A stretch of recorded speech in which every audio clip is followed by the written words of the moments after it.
everyone, and welcome to the latest episode of Directors Club, another sequel episode, if you will, because we love to talk about our favorite filmmakers, and today's choice is no exception for both me and my guest.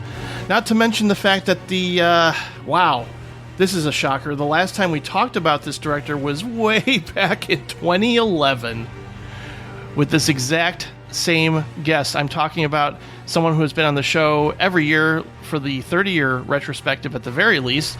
He's also the host of Movie Madness and The Friendship Dilemma, co-host of that, a member of the Chicago Film Critics Association, co-creator of the Chicago Critics Film Festival, and I've been listening to this guy talk films going all the way back to the year 2000. Welcome back, Erik Childress.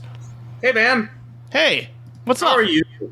I gotta say, I know we're gonna be talking about time a lot on this episode, I suspect, but hearing that we did this last in 2011, I am very depressed right now. It's so weird to think, it was one of our earlier episodes because we started that thing in January of 2011, and we probably recorded that, I want to say August, September?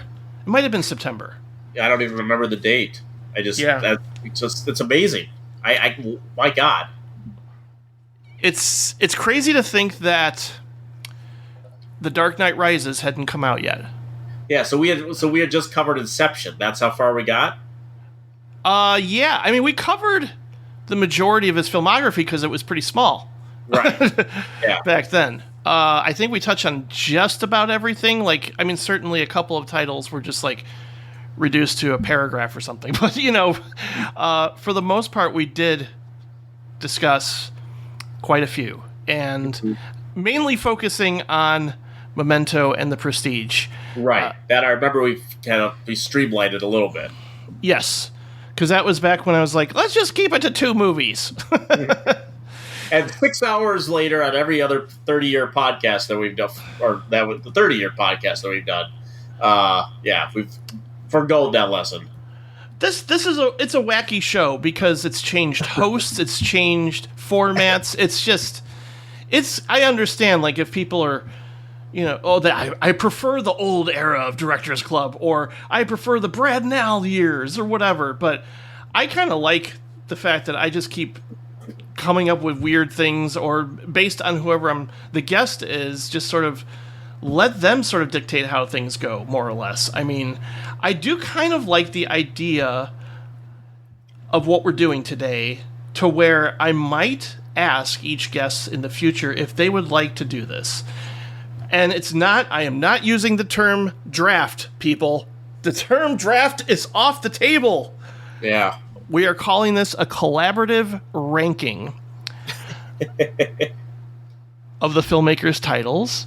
We're not doing any vetoes. We're basically just going to try to come to a consensus. We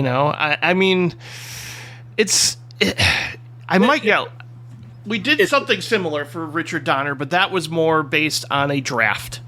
And I don't want to do that anymore. A traditional draft that is done everywhere. Now it certainly is. Well, certainly. But no, this is going to show the true spirit of critical compromise here in what we're doing here. Yeah, and I like that idea. I like using the word compromise. Yeah. Well, let's see. If there's a 9 on one list and a 1 on the other, that might be hard to reckon. But I don't think that's going to happen on this episode. Right. Maybe a director with a lot more movies, you can have some problems. But this is, it's a great resume, but it's still, compared to a lot of directors, it's not the biggest resume. Yes, I don't know. Could we do this with Spielberg? Could we do this with Zemeckis? I'm sure we could. Give it a shot. I don't know how that would go. Oof.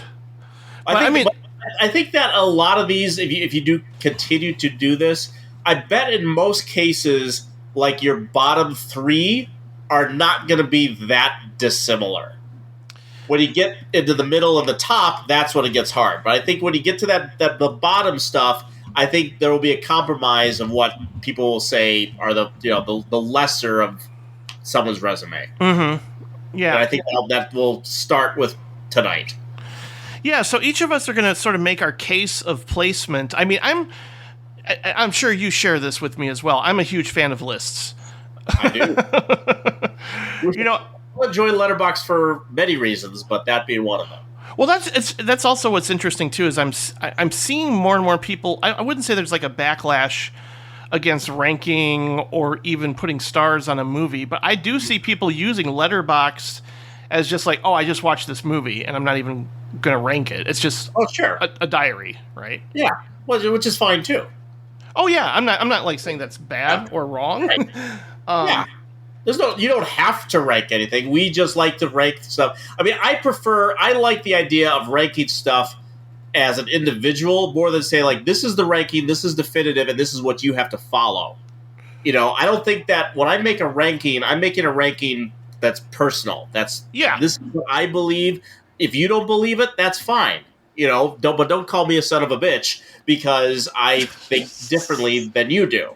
I'll make the case against what you might think or whatever, and I'll listen to yours as well. But I don't think that, even AFI is not a definitive ranking of anything. So, and everyone, not even the Sight and Sound is a definitive ranking. Oh, exactly. I know some of the people who vote in that, so it can't be. Yeah, I often get, I don't know, I mean, it is like when you start using the best, like this is the definitive best movie of all time, that sort of thing. I don't know.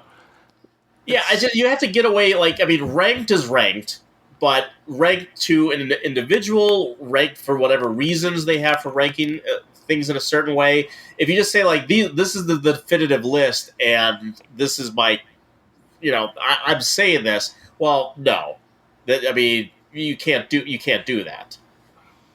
No, but there are critics that I won't name that often say you're an idiot for liking something or not liking something, for not agreeing with them, or and that's the thing too. It's like, I understand when you put out these are the best movies of the year, you have to understand, people, it's coming from that person. It's not it's not saying these are the definitive best movies and that's that's where the conversation ends. You have to understand. I think it's interesting when people, you look at everyone's rankings, and everyone's rankings are very different. You have maybe a couple people in your circumference, and you just have 3 or 4 movies on your list that are similar, different rankings, but similar. Mm-hmm. And I think it's when you get to those rare instances where you can have agreement on what the best movie of the year is, or even half of your top 10 list, there's something to that. There's something a little more definitive to that when you can have a consensus on greatness. And people will disagree with that. But, I think, when people, kind of poo-poo Rotten Tomatoes and whatnot, and there are variables and whatnot that go into those percentage rankings and stuff like that too. But there is something to see a collective group of people respond in many of the same ways to a particular work of art that is comforting in a way. I think when you see people argue, and one person says this is the best movie of the year, the other person says it's the worst, where do you go with that, honestly? You really almost can't have a conversation with that. Yes, I agree with that 100%. I wasn't necessarily gung-ho about debate in speech class when I had that in high school. Because I don't know, it's one of those things, too, where maybe I just want to get along with everybody. But I don't necessarily like arguing.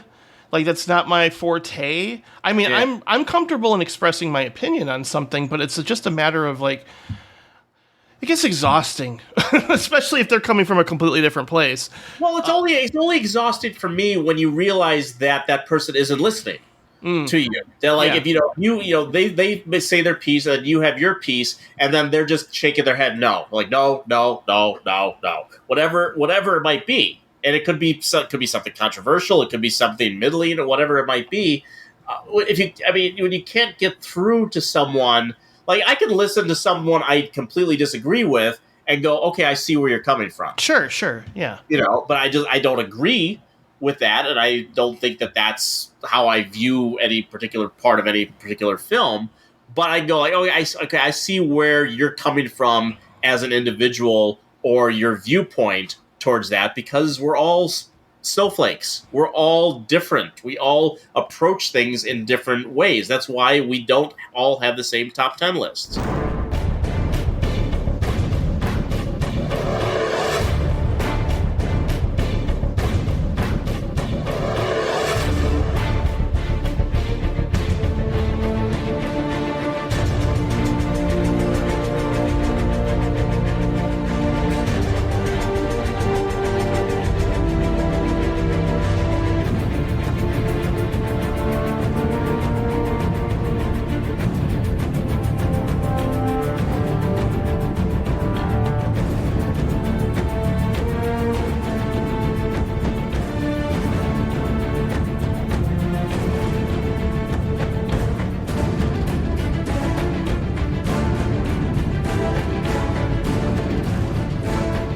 There are 12 movies, right? I'm not okay.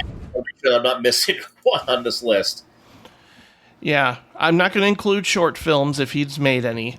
No, I don't. But I don't know. Like, maybe it's just a simple and safe bet to go with what I went with for number 12, because it's a movie I like and never truly loved because it feels like a debut. Mm-hmm. I think you know where I'm going. Following. I mean, it's definitely a confident debut. I mean, it reminds me of what Aronofsky did with Pi, and it serves as a calling card and definitely a taste of things to come from Nolan.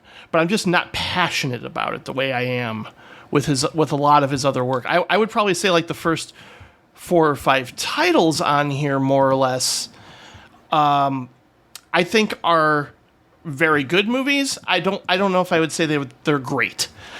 I appreciate this film. I certainly love the neo-noir element. I love that it's in black and white. The themes and ideas are strong and they resonate. But it just feels like blueprints. You know, it feels like what we're about, like something bigger. The bigger picture is yet to come in terms of what he's hinting at here with themes like voyeurism and to some extent just manipulation and memory. But I just feel like this is where it belongs, even though like there's a couple of titles here that I could see switching it out with as well if you feel differently.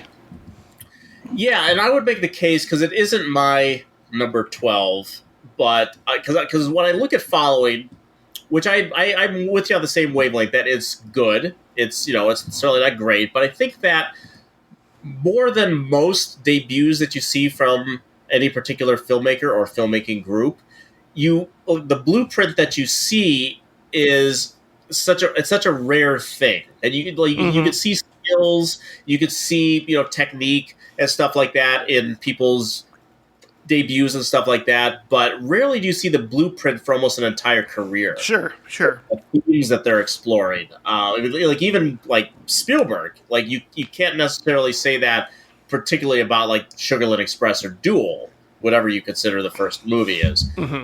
You see again technique and skill, but those sort of themes that he would come to probably don't really start until maybe Close Encounters, I would think. Yeah. The arguments can be made, but I think with this one, with those the kind of twists and turns, the time narrative, that stuff, I think it's a really interesting way to go. Oh, this is what's we're gonna get later. So that's why I don't have it at number 12. I think it's a good movie. I think it's cool that Criterion has it in their collection. It's one that I've only seen once, honestly, but it's an interesting once. Yeah, it always has been for me. No, I definitely agree. There's also a alternate version of it. I think it's similar to Memento, where it's like there's a chronological version of it that people can watch if they choose to do that. Maybe it plays easier. I don't know. I don't think that would be nearly as interesting. And certainly one of the strengths of Nolan as a storyteller is often doing the nonlinear narrative, or just like challenging us in terms of the way he tells a story, right? To where you really have to pay attention. This is not an instance of you can just multitask while watching this. You'll be completely lost if you do that, and that's true of a lot of his work. What would be your number 12? Like, I mean, I have a feeling I might know, but when you look at that list, I mean, I think there's only one other option on there, and I was hoping a rewatch might bump it up a spot or two, but I really got to say that my number 12 is still Tenet. That because I think that this is a case where his own ideas get away from him, and whatever is going on in that crazy brain of his, this I think is the one time that he wasn't really able to successfully communicate what was going on up there to his audience, and yet it's a movie that it's kind of impossible to hate in a way, because I mean there are so many cool ideas running through it, but I think that as a whole and as a narrative, it's hamstrung by a few things. One of them, I think, being his lead actor, John David Washington. Completely agree. Who I think is like, you need someone in that role who isn't trying to be as cool as he is. And I know that the movie is clearly has a James Bond model and whatnot, but that character should not be James Bond. I know he is quote unquote the protagonist, but he is. I mean, while he's skillful, and I think John W. Washington in the physical stuff in the movie does shine through. I think that the physical representation of that character, I think, works. But like, there are times when he's cracking jokes, and I think he needs to be a little bit more in wonderment about the crazy shit that's going on in that film, and for him to play it as kind of a cool vibe when he's almost taken out in the first 10 minutes of the movie, I don't think there should be as, I don't know, there's a confidence in that character that I think that needs to be a little bit more in touch with the audience's kind of view of what the hell is happening here. Yeah, he should have been more like Tom Cruise in Edge of Tomorrow. Yeah, I mean, absolutely, because like, there's a line early in the movie that almost seems like Nolan just had to put in, where and it's really, I mean, it's like 15 minutes of the movie, we're getting the big scene where the scientist is explaining to the audience what's happening with the inverted bullets, right? It should be like the key scene of the movie, and it happens 15 minutes in to set this whole thing up. I still don't freaking understand it. I don't. I've watched that scene. I've started watching this movie like 5 times since it premiered, and I've only gotten about 45 minutes into it before I just like put it on pause and just never went back to it until just a few hours ago. Don't try to understand it, Eric. Feel it. That's the line I'm talking about. That's exactly the line I'm talking about. And when she said, and every time she says it, I laugh. Yeah, I laugh because I think because that's kind of the key to the movie. But at the same time, they have to explain everything over and over and over and over again. And while I will defend that to the death out of at least one other movie we're going to be talking about on this, in this one, it just felt like there's a desperation to tell us how things are happening, and it still doesn't entirely make sense to me. I think that like when you finally get like an hour and a half in and you realize, or like John David Washington's the protagonist purposely inverts himself, so he's now the one going backwards in time while everything else is going forward, then to see it from that perspective gives us a greater view of what was happening earlier in the movie in a couple of those scenes. Oh yeah. I think that like that's a key moment. I think that works. But at the same time, I still don't understand, like, the bullet thing. Is like, you play with a bullet, you have to catch the bullet. Like, well, why is that? That's stupid. Like, why is it catching the bullet? Like, why is the bullet coming? I can't explain it. I'm not in Nolan's mind. He's probably looking at me thinking I'm an idiot. for not understanding the brilliance of it. But again, there's cool stuff in the movie. Watching it in the score and the special effects, and I think that he's starting to become more confident in his action scenes over the years, and this is another example of that. But the story is, I mean, it's funny to watch over time all these directors we talked about, how all of them have wanted to do a James Bond movie. Spielberg wanted to do a James Bond movie, and they wouldn't let him do it, so he put Sean Connery as Indiana Jones' dad instead. James Cameron had talked about doing a Bond movie. He just did True Lies. They never seem to want Nolan to do a James Bond movie, so he just does Tenet. Sure. Yeah. And then he's got then the stuff between Branagh and Elizabeth Debicki is really ugly. Yeah, that does. Very. It's. This is interesting. Well, obviously, I'm totally fine with putting this number 12 because this is my number 11. And it makes sense. I mean, I we'll hear from former co-host Patrick. He loves this movie quite a bit more and likens it to a lost Bond movie. And I've never been too much of a Bond guy, and I don't know if it's like, I don't know, but at the same time, it's part of me is like just wants to focus on like, okay, he's a secret agent. He's trying to prevent World War III. He's trying to save the damsel in distress, I guess, and that's pretty much all. But then like so much is happening throughout. I start feeling dumb at one point where I'm just like, I don't know if I can follow this, and I try, and especially the final act, I'm completely lost, and I try to understand it, and I'm certain like people have broken this movie down, or in the same way they've come up with theories on Reddit on certain films. Maybe people have deconstructed this movie to make it make sense, and I'm sure it does, but I also don't get invested in a way that makes me want to make sense of it all. And in the end, I just mostly go, well, that was a cool sequence, and I certainly like it once he does get to go back in time through that time portal machine thing, whatever it is. I certainly love watching him. Like, I just like Nolan. I like it when Nolan crafts really great set pieces, and that highway chase in reverse is just cool to watch, and it's fun. And certainly the hallway fight. I love that. I love watching, and then certainly once we find out the protagonist is fighting himself, I mean, all that stuff is cool.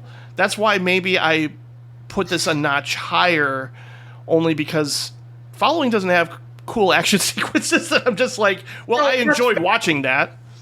Yeah, that's fair. I mean, I could go either way with the collaborative ranking of this movie, because when we get a little higher up in the list, that was sort of a criteria that I started using myself. Was like, I kind of enjoy this movie a little bit more, but I can't deny the skill and all of the ideas and stuff that go into a few of these other movies that I have to rank them higher. Mm-hmm. Yeah, but I mean, again, plot-wise, though, it's Kenneth Branagh's an asshole, and that's like he's basically like just being the villain and eating and chewing up scenery, but I also don't.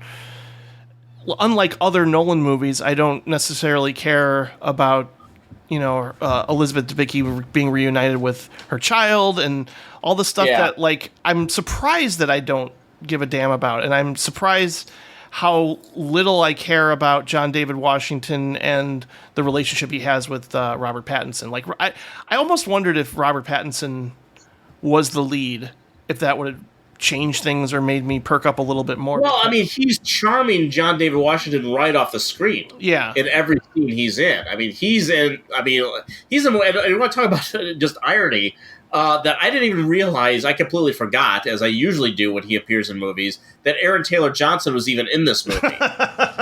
It was not until he takes off his mask later in the movie, and I'm sitting there and I'm like, wait, is that Aaron Taylor Johnson?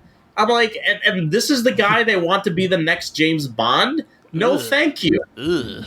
No, thank you, indeed. If I forget that you're in a Christopher Nolan movie, you don't have any screen charisma. Yep. But then again, I love that line.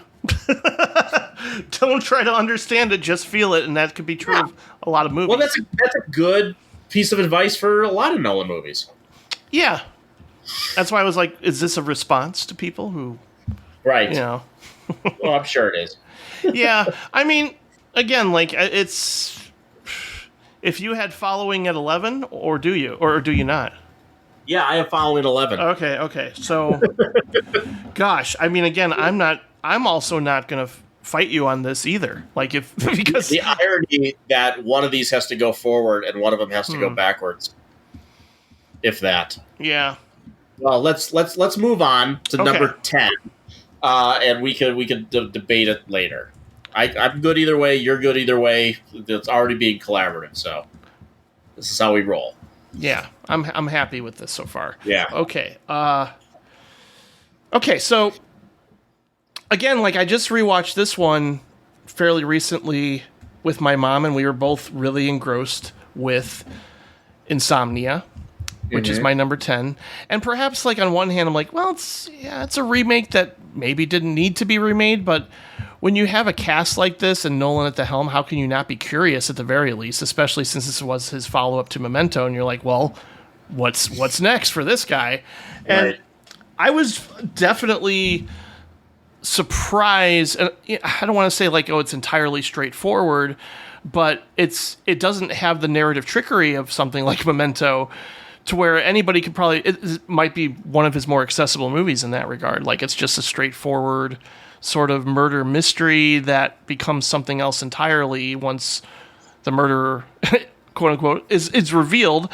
And I think the two central performances here are really what makes it so compelling. Just the fact, the setting of where everything takes place here in Alaska, is really, just the fact that, okay, you're exposed to sunlight the entire time and you won't be able to sleep, and we get to basically watch Al Pacino's detective character slowly disintegrate and just like practically lose his mind. I think just as on the level of these two performances with Pacino and Robin Williams, which is an interesting year for Robin Williams, that's for sure. I still think this is an interesting Nolan movie about identity. Like the themes are there, and putting it in the context of something, I don't want to reduce it to like, well, this is just kind of like a Law and Order episode, feature length, but at the same time, like the murder mystery, I wouldn't necessarily reduce it to that either. It's just, there's no like, oh my God, like a huge shock or a huge reveal necessarily that kicks it up a notch in the end. Like, I think the only strike I ever put against this movie is like, yeah, it kind of plays out exactly the way I expected it to play out. But that doesn't make it a lesser movie because of that. I think that this is got a really great Pacino performance. For that reason alone, it's worth seeking out. And certainly seeing Robin Williams do what he does here is fascinating too. But it doesn't linger with me, in terms of what Nolan has done time and time again with a lot of his films, in terms of being these really fascinating and original like pieces of escapism that also provoke a lot of thought and ideas. This is just like kind of a solid thriller, and that's not bad either. Like if he made another Insomnia after something like Oppenheimer, I'd be all for it actually. Simplify things again and just tell a simple, 100-minute thriller. Go for it, man. I do like Insomnia, but I'm just not passionate about it again like the other ones coming up. So yeah, well, my number 10 is Insomnia as well. Yes. And yeah, we don't have to worry about shifting this one. And this, because I remember when I first saw Insomnia at the press screening back in 2002, and there's whenever someone has a debut as striking as Memento, or it wasn't really his debut, but it was sort of, Following was his debut, but Memento was sort of the coming out party of Christopher Nolan, right? That was the one that really got him the attention. One was at Slam Dance, the other was at Sundance, so enough said. And so you're always kind of looking for that sophomore slump a little bit. Like, he had this really great gimmick movie that just happened to be pretty fantastic. Is he going to slide with something a little more conventional and a remake to boot? So it's not even like his idea, and that it kind of shows. But at the same time, you see Nolan's stamp on this material, particularly in the editing. There's a lot of little carves into flashbacks, and you're not quite sure what you're witnessing in a couple moments and whatnot, going through Pacino's mind and stuff. Until it's revealed towards the end of the movie, you know what you've been witnessing the entire time, and yet it's a completely absorbing thriller.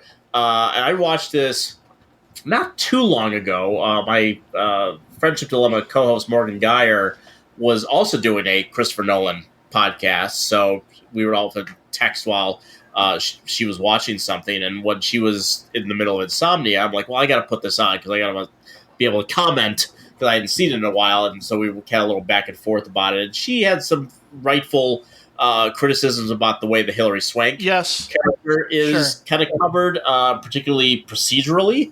I think that, and I kind of agree with that. But I think it's like one of Pacino's best performances of the last couple decades, which maybe there's not a whole lot of those to go through, but I mean, I think it's a terrific performance, and I think Williams is great as the villain, very cool, and it has a great shootout at the end of the movie, which I always appreciate. It works for me, and so like going forward, like this is my number 10 on Nolan, and I thought this was when I saw the movie, I said, okay, this guy is someone we have to watch. Because he did Memento, and now he's taken this remake and he's made it his own thing. I said, like, this guy is just proving to me that he is going to be something going forward. And it's my number 10. And you're right in that he's somebody. I mean, of course, yeah. And like I was 100% with you on Memento, and it was just it was interesting to see this though, because maybe expectations to some degree. Like, what kind of mind fucking is he gonna do this time? And yet at the same time, like, you don't need that every time either. You can just tell a story, like, and it's a compelling and interesting story. And anytime Pacino and Williams are on that like ferry together, that whole scene is incredible. Yeah, and he pulls out the tape recorder. Yes, wild card. Love it. But yeah, I mean, again, like, for the most part, we are talking about films that I really, really like. Number 9 is where it's going to get interesting. I might surprise you at my number 9, too. Okay, well, I mean, I texted you this. I have to address a caveat. Okay. I was watching The Dark Knight Rises. On HBO Max because I don't own this one, and I've decided I don't know if I want to be a subscriber to HBO Max because it was a garbage experience. I mean, like, the sound, okay, so in comparison to watching Interstellar on 4K, my TV volume was at 40.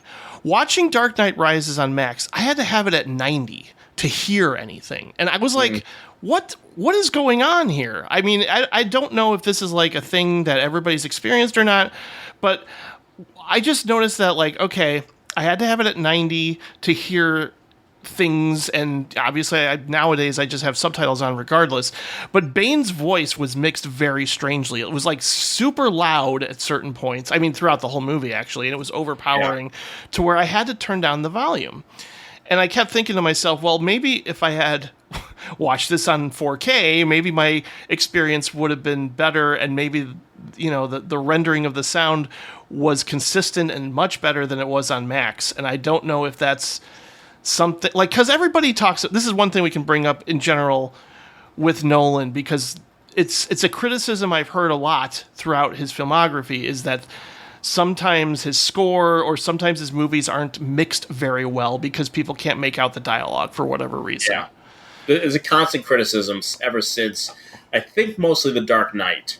I think that's where it kind of started. Yeah. And I remember experiencing that here and there, mostly like towards the end of his movies, I would notice that. And here's the thing. Like, we're going to get into the Batman franchise, obviously, at some point, and it's just not something I'm super passionate about the way I know you are.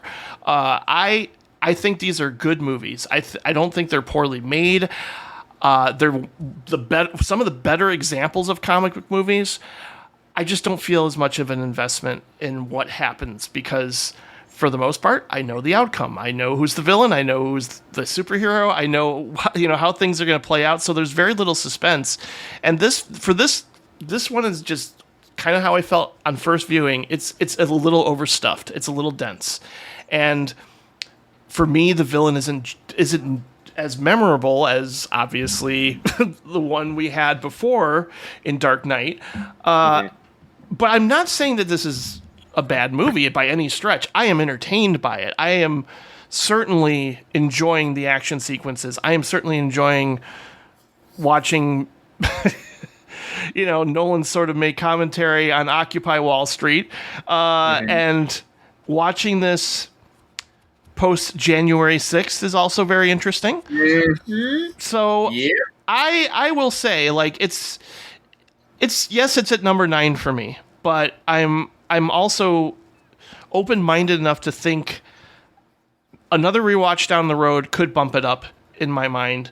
It's just, again, like, for some reason these Batman movies are not I'm certainly not in the ballpark that Nick DiGilio is in with these movies. That's not the case at all. I actually do find these compelling and interesting and well-made and well-edited. I just, ultimately, when they're over, they kind of leave my mind. But I know you feel more strongly. I'm curious to see what your number 9 is, and if it's this one, I'll be happy, but if it's not, I understand. Let me throw a caveat into it right now, just so we could talk about The Dark Knight Rises for a moment, because we're not far off on a ranking. It is my number 8. Okay, but I think we are far off in exactly how much we like this particular movie. And I've seen it several times over the years, and I just did a rewatch for it just a couple days ago on this. And I think this movie gets maybe the biggest bum rap of Nolan's career. I mean, I know everyone's so high on The Dark Knight, and rightfully so, that it almost seemed like anything that was going to come afterward was going to be a bummer. Yeah. And yet, watching this movie again, there are so many ideas running through this thing. You mentioned the Occupy Wall Street stuff, and there's a whole thing in the entire movie about class system and the upper class and the lower class, and Catwoman being someone who's stealing for herself and taking from the rich and stuff like that, and trying to find her own place. She has that speech on the dance floor. She says, the storm is coming, and how are you going to talking to Bruce Wayne, how are you going to sit knowing that you had so much and gave so little to the rest of us? And yet there's also a subplot in the movie about how Bruce Wayne, in his exile, has basically sank his company into the ground, right? And because of that, his philanthropy has shuffled off, that he's not able to give money to the orphanages and all of those things that his father and stuff had set up for him. So it's almost like, the trickle down effect from generations and whatnot is not having the impact that some thought it would. So you got that going on in the movie. And you mentioned January 6th. I mean, the entire sequence where Bane takes over Gotham and unleashes all the prisoners whatnot. That scene has a potency now that it probably didn't quite. I mean, it had a potency in 2012. I think that this movie is scary as shit. And I mean that even before the events of the past few years. Sure. Parts of it are, for sure. Yeah, watching what Bane does to Gotham and who he is and what he represents is scary as hell. And I think that Bane as a villain, again, Bane got the bad rap because people said they couldn't understand what he was saying because of the sound mix. So he got put into the corner, basically. But when you watch this movie and he's Tom Hardy's presence, the way that he carries himself as Bane, he is a force. Like Dark Knight, the Joker is someone that brain for brain, you don't really want to go up against, and he's a chaos agent, so he doesn't have a care in the world, and he'll just destroy everything. But if you caught him, you could probably beat the shit out of him real quickly. Right? Yeah. You're not going to do that with Bane. And that's shown. I mean, it's a classic comic book thing where Bane ends up breaking Batman's back. And Nolan put that right in the middle of his concluding chapter here. Mm-hmm. And again, I think, stuff in the screenplay, I think there were just so many outlandish things that people kind of got caught up in trying to decipher or going, oh, come on. Like, how does Bruce Wayne get back from the hole that he's in? How does he get back to Gotham with everything cut off, right? Like, well, he is Bruce Wayne. He probably has some connection somewhere to be able to get back there. So people got caught up on that. People get caught up on like, well, how does he make the flame bat signal on the building? How does he manage to do that? Like, give yourself, it's a comic book movie. Yeah. And a big one at the end. How does he get out of the atomic bomb situation? Right? There's a book that I've actually just been given that I've just started to work my way through called Nolan verse. Oh my! Yeah, it is. Well, it's really, but it's specifically it's a short book, and it's basically a long form essay on The Dark Knight Rises. And I haven't finished it yet. Hold on. The author's name is Robert E. Elliott. It's called Nolan verse: Exploring the Greatest Illusion in Movie History, and what it's an unauthorized new analysis of The Dark Knight Rises. And what it seems to be heading towards is the idea that Batman does actually die at the end of the movie. I haven't got there yet. I don't know if I'm going to agree with it, but I'm willing to take the journey to see what a Nolan head comes up with to justify such reasoning. He lives, as far as I'm concerned.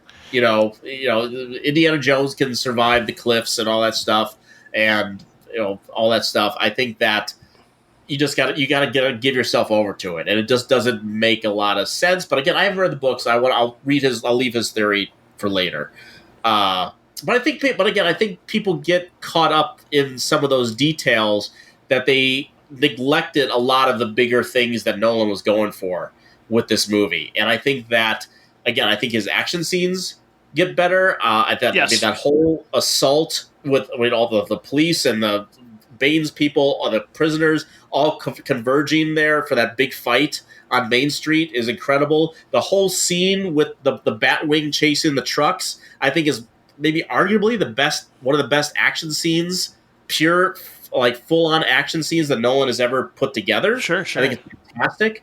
And the ending always gets me. I mean, the ending, which is set up for The Dark Knight, the whole idea that Bruce Wayne is looking for an heir, a successor, someone where he doesn't have to do this anymore. He thought it was going to be Harvey Dent, and it turned out to not be the case. And here he ends up with the Joseph Gordon-Levitt character. It's Bruce Wayne is basically Willy Wonka. Okay. He's looking for his Charlie Bucket, right? Yeah, exactly. And he finds it at the end of the movie. And again, there are a couple clunky dialogue moments. There's the whole Ben Mendelsohn thing about the clean slate thing. Yeah. That is one of the like oh my god, like pieces of exposition. I will make I will say, like, I don't want to say it's similar to my feelings on Spider-Man 3, but it's like there's almost too much. There's almost too many characters, and I mean, even the Marion Cotillard stuff. I mean, like, it just felt overstuffed.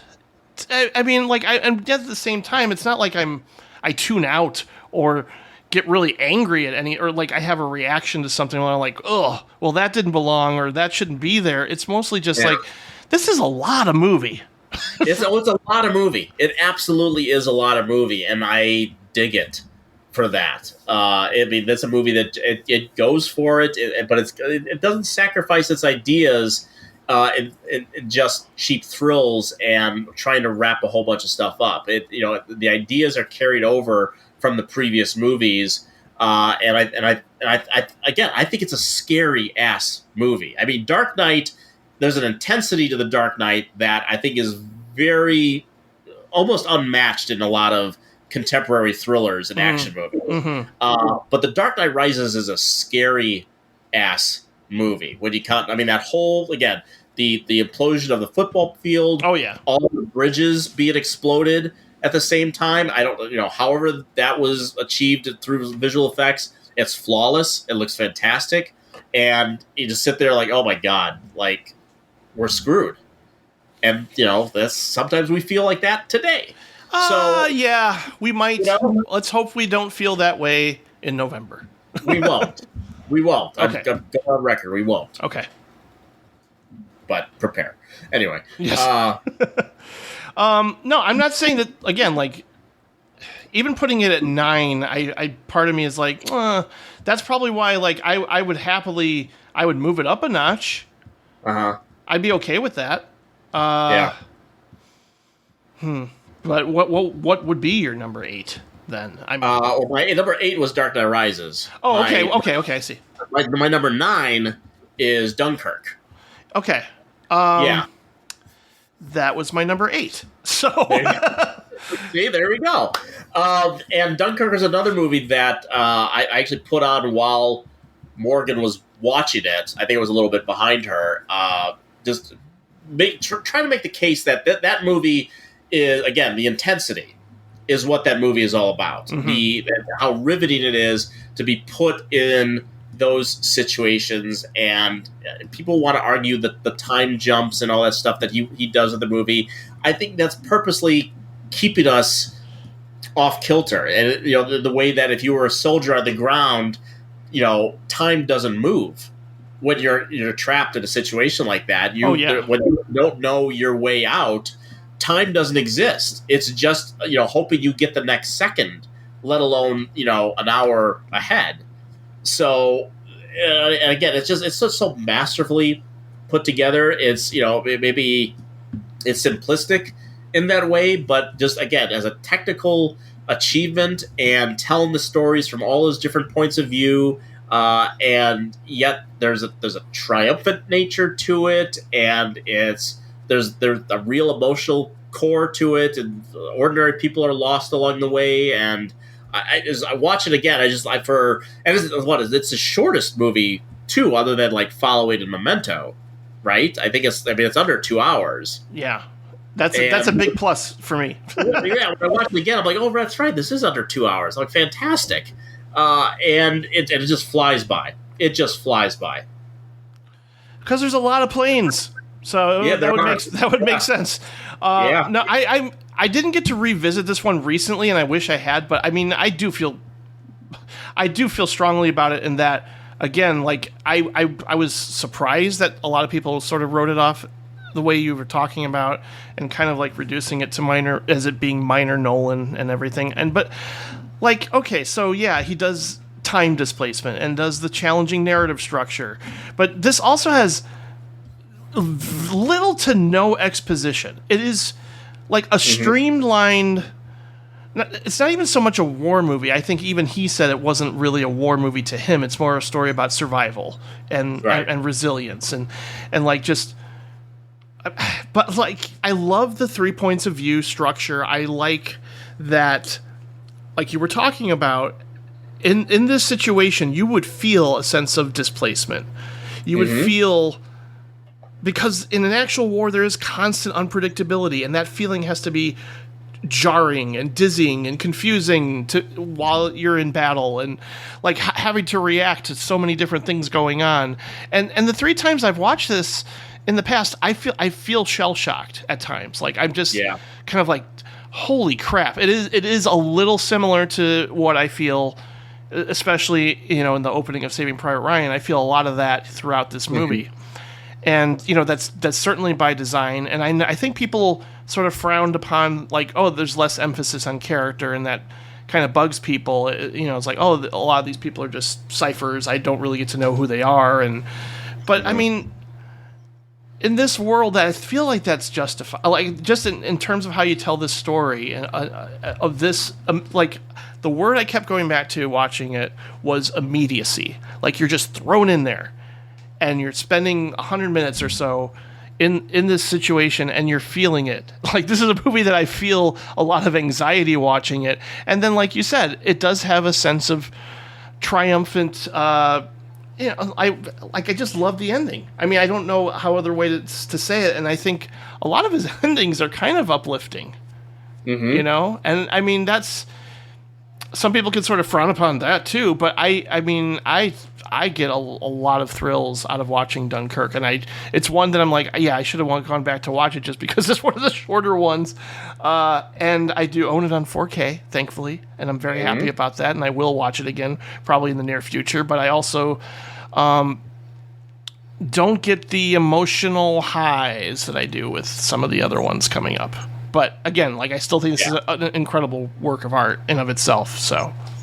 Yeah, you look at all of his movies, and the way he edits his final minutes. There's a similarity between all of them that's kind of become comforting in a way. And like, go back to Dark Knight Rises, like the entire build up to the reveal that Batman may still be out, that Bruce Wayne may have survived and may be out there. That hope that exists is so, like a really real warm blanket.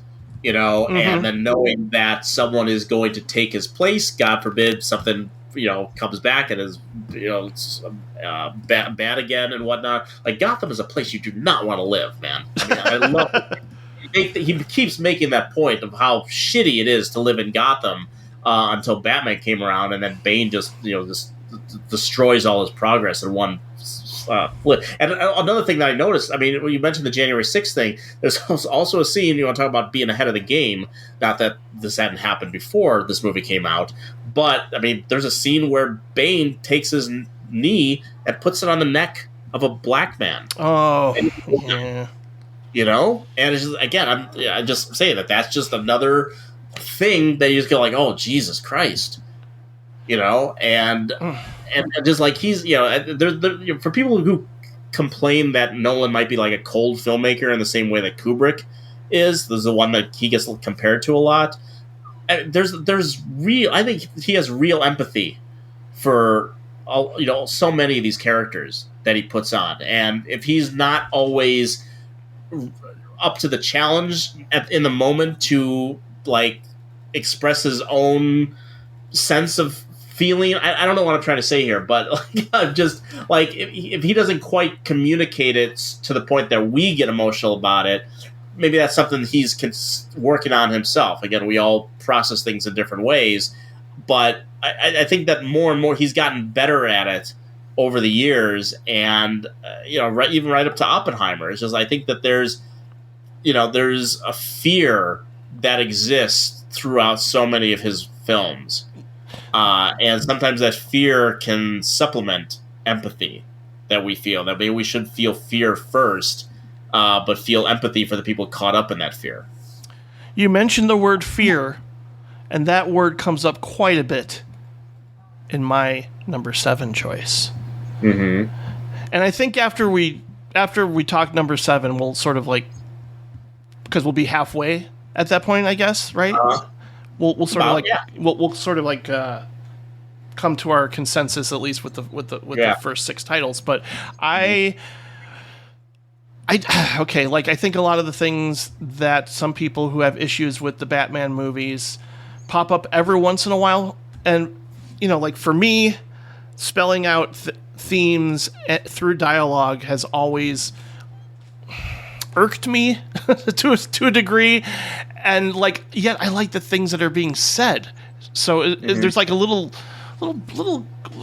conflict there with me, like just a little back and forth, a little kind of a bumper car ride experience when like, okay, we get it, fear, it's going to eat you alive, or like a lot of the things that come up throughout the Batman movies, like even just once we get to Dark Knight, the Joker's talking about being an agent of chaos and all that. There's moments like that where I can roll my eyes, but I also don't mind it because I agree with what's being said to it to some degree. And so my number 7 is Batman Begins. And, we talked a lot about this one in the last episode, so people can refer back to that. I listened to it and I was like, oh yeah, we did talk a lot about Batman Begins. I was surprised. But I think that was just because like Patrick hated it for the most part. And I agree with, Katie Holmes being the weak link here. Sure. And, but it's weird. Like, he talked about the cinematography being terrible, and I was like, I don't really see that. I think it looks great. I think throughout all of his films, the cinematography is one of the strengths. And just, again, like, I was watching this, just sort of like coming to terms with, this is an origin story that actually works and is not like all exposition. It's not just all setting things up. There are some really effective moments, but again, like, sometimes I do walk into these movies with an origin story baggage where I'm just like, all right, I want to get to the good stuff. And of course, in the sequel, there's a lot of good stuff. And, I think that there's been critiques about his fight choreography, and I think that's, I don't think it's terrible. I just don't think, like, he cuts a little bit too much in the very first confrontational fight in the alleyway when he's coming across Tom Wilkinson and his goons back there. I think it's a little sloppy, but not to a degree where I think it's a strike against the movie or anything. And I think just watching this too now, rewatching it now, I was thinking, like, this is more in line with the recent Batman, that we got with Robert Pattinson. This is more along those lines, and I like this tonal balance. I certainly like it more than even just the first two Burton films. I think this is just better than I initially thought. But I think it's far from perfect and sort of pales a bit in terms of what's to come. And again, I think that we're talking about, going back to a movie after even better, more incredible works came along. So I always try to, like, think of that in terms of when I'm watching this now. Like, you're watching this, and yet that there are better things down the road. And I'm not going to dismiss this either. But if you go back to that first iteration of our Nolan conversation, I was more or less just like, yeah, Patrick, you're right. This movie kind of sucks. But I don't think that's true. I actually think it's very good. I mean, I probably said this on the previous show, but I mean, this was Nolan's, not counting following, his sort of third shot at the bat, no pun intended. And the third time up to bat is what I meant to say. And I remember watching this movie in the theater with the same kind of, like, do we need another Batman movie? Yeah. They did the Batman stuff. They kind of ran to the ground. Okay, we're going to let Nolan give it a shot. We're going to take this guy who's made these two really interesting crime movies, and we're going to unleash him on Batman. Okay, let's see what this is about. And at the end of that movie, a friend of mine and I looked at each other at the very end, and Batman Begins comes up on the screen, and we both at the same time said, that is how you do a Batman movie. We were enraptured with how great it was. I think that the screenplay is great. I think as an origin story and getting into the real, because the whole Bruce Wayne origin story has been done to death over the years, and has become parody at this point.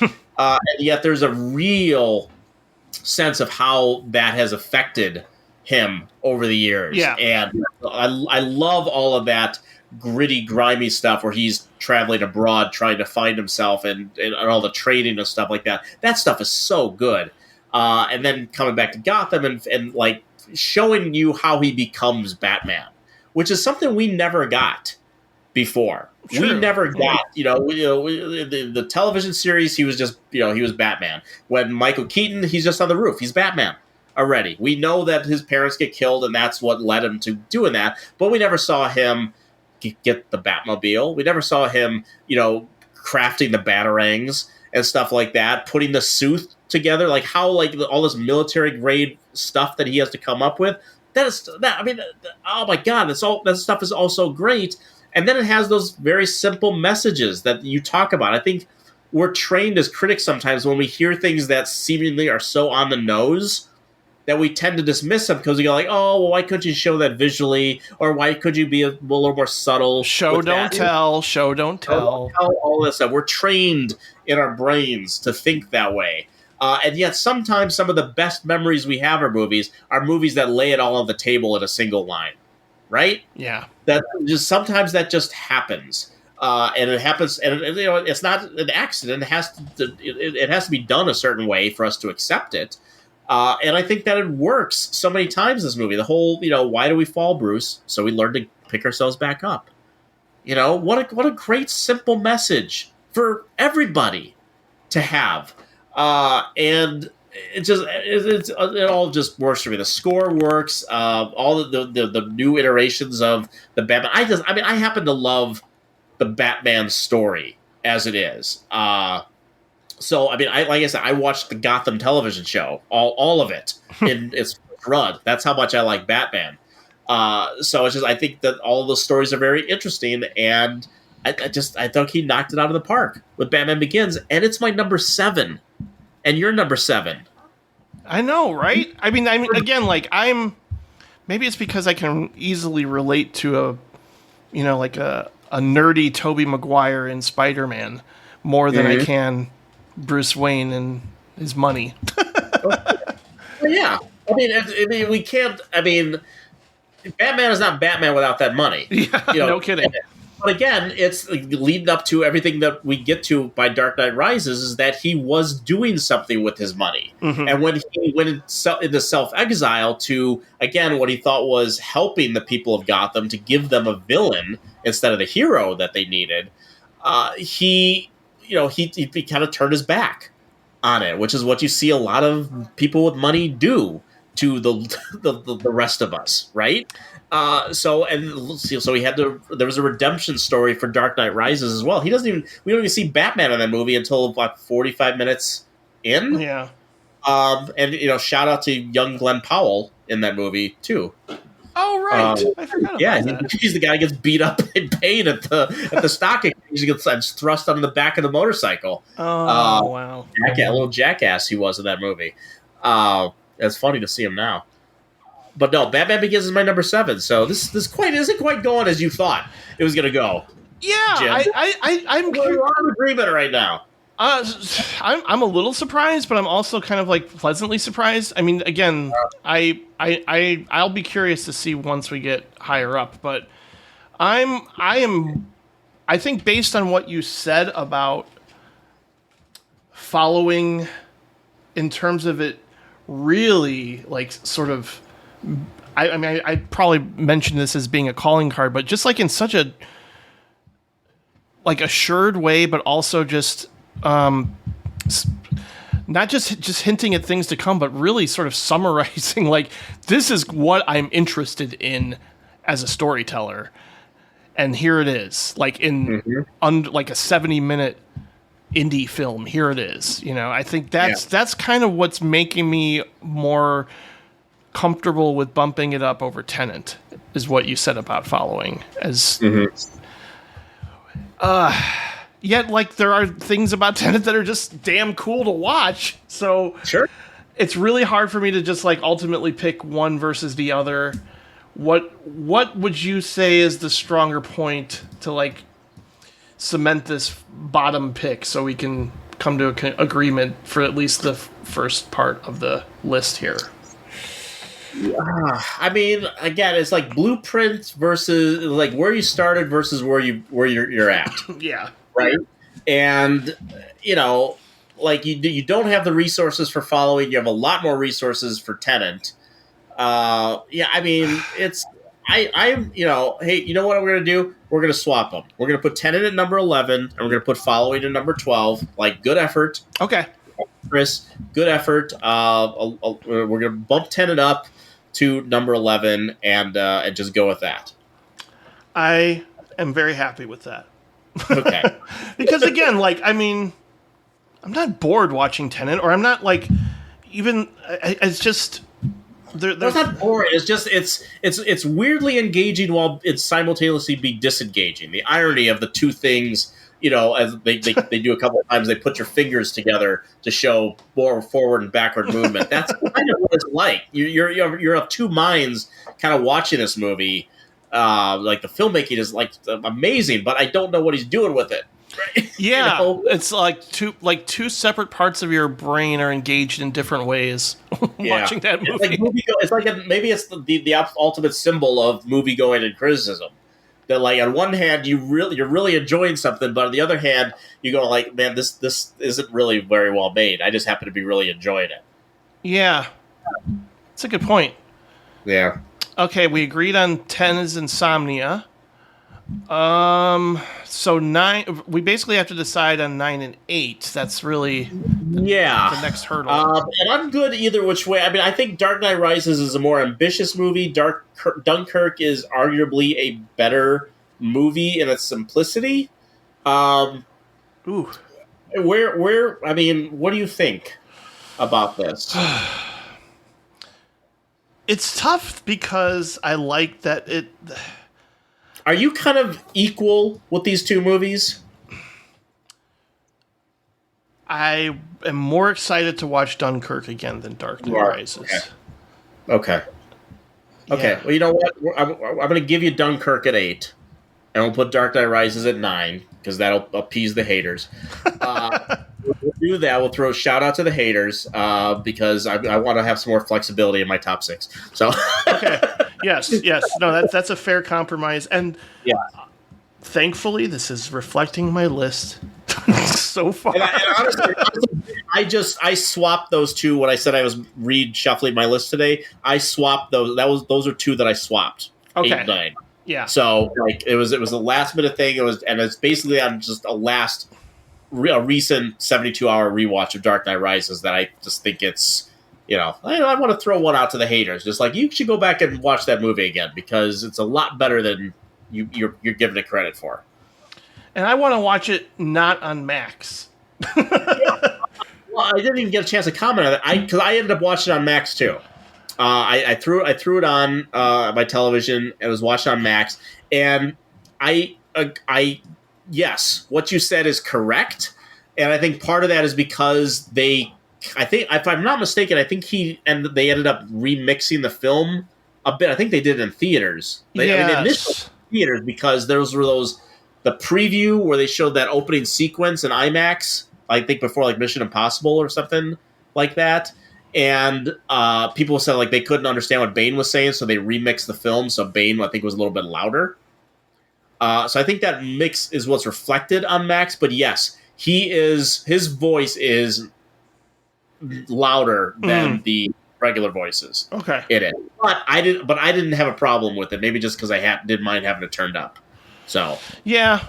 Well, lately I've actually started watching movies with headphones on, mainly like, I don't want to disturb my neighbors and but like I'm surprised at how immersive that can be to some degree. Like, I mean, certainly, like, I get the stereo effect really strongly when something's on the left channel versus the right channel by doing that. Sure. So I kind of like that. And I mean, I wish I had a nice big house where I had these giant speakers and could just blast it like I'm in a movie theater. But I like my setup. I'm happy with it overall. This was like one of the first time, and I know I've watched things on Max before, so it was just a weird kind of like, it took me out of the movie at some point. So that's why I'm like, well, maybe if it shows up at the movie theater again, or if I get the 4K or whatever, maybe I'll feel differently. But we'll see. You can come over one day. I will, for this like the second time in my history, I will create the drive-in experience in my backyard with my projection screen, and we'll just put it on there. It'll put on full blast in my very quiet neighborhood and just annoy all the neighbors. Sounds like a plan. Yeah.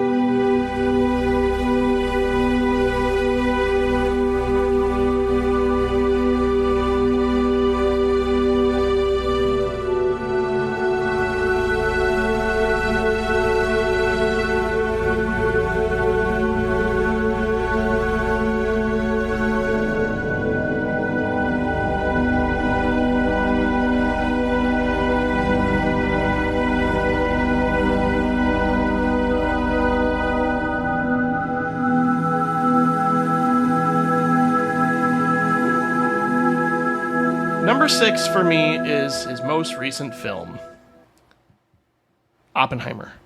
And I mean, I'm obviously very grateful and like I just love the experience of getting to see this in a theater. You know, certainly you were there, and I know other critics were there, and just like bring it. And I was just like so immersed into this movie and felt so just like I felt this movie from beginning to end. And yet at the same time, I had to watch this a second time because, once again, very similar to Dark Knight Rises, I'm like, that's a lot of movie. There is so much going on. I wouldn't say like it felt like an assault, but it was. If I want to use a different term, I mean, it just felt like a beautifully paced and orchestrated symphony in a way, like just different instruments playing different notes, but they're all in harmony. They're all in unison. He's juggling a lot in this movie with the plot, with different plot lines. You know, certainly the courtroom stuff is very different. The hearing stuff is very different than even just the origin story of Oppenheimer. There's just a lot of characters, a lot of things going on. But at the same time, I can't tell you, like, going back to seeing this, you know, in a regular theater opening weekend at the new 400 here with Barbie playing it in the opposite theater, there was just something. I felt so happy. I was just like, people love movies again after a good long while of questioning whether even movie theaters were going to be around, and if, you know, the industry was going to just crumble or something.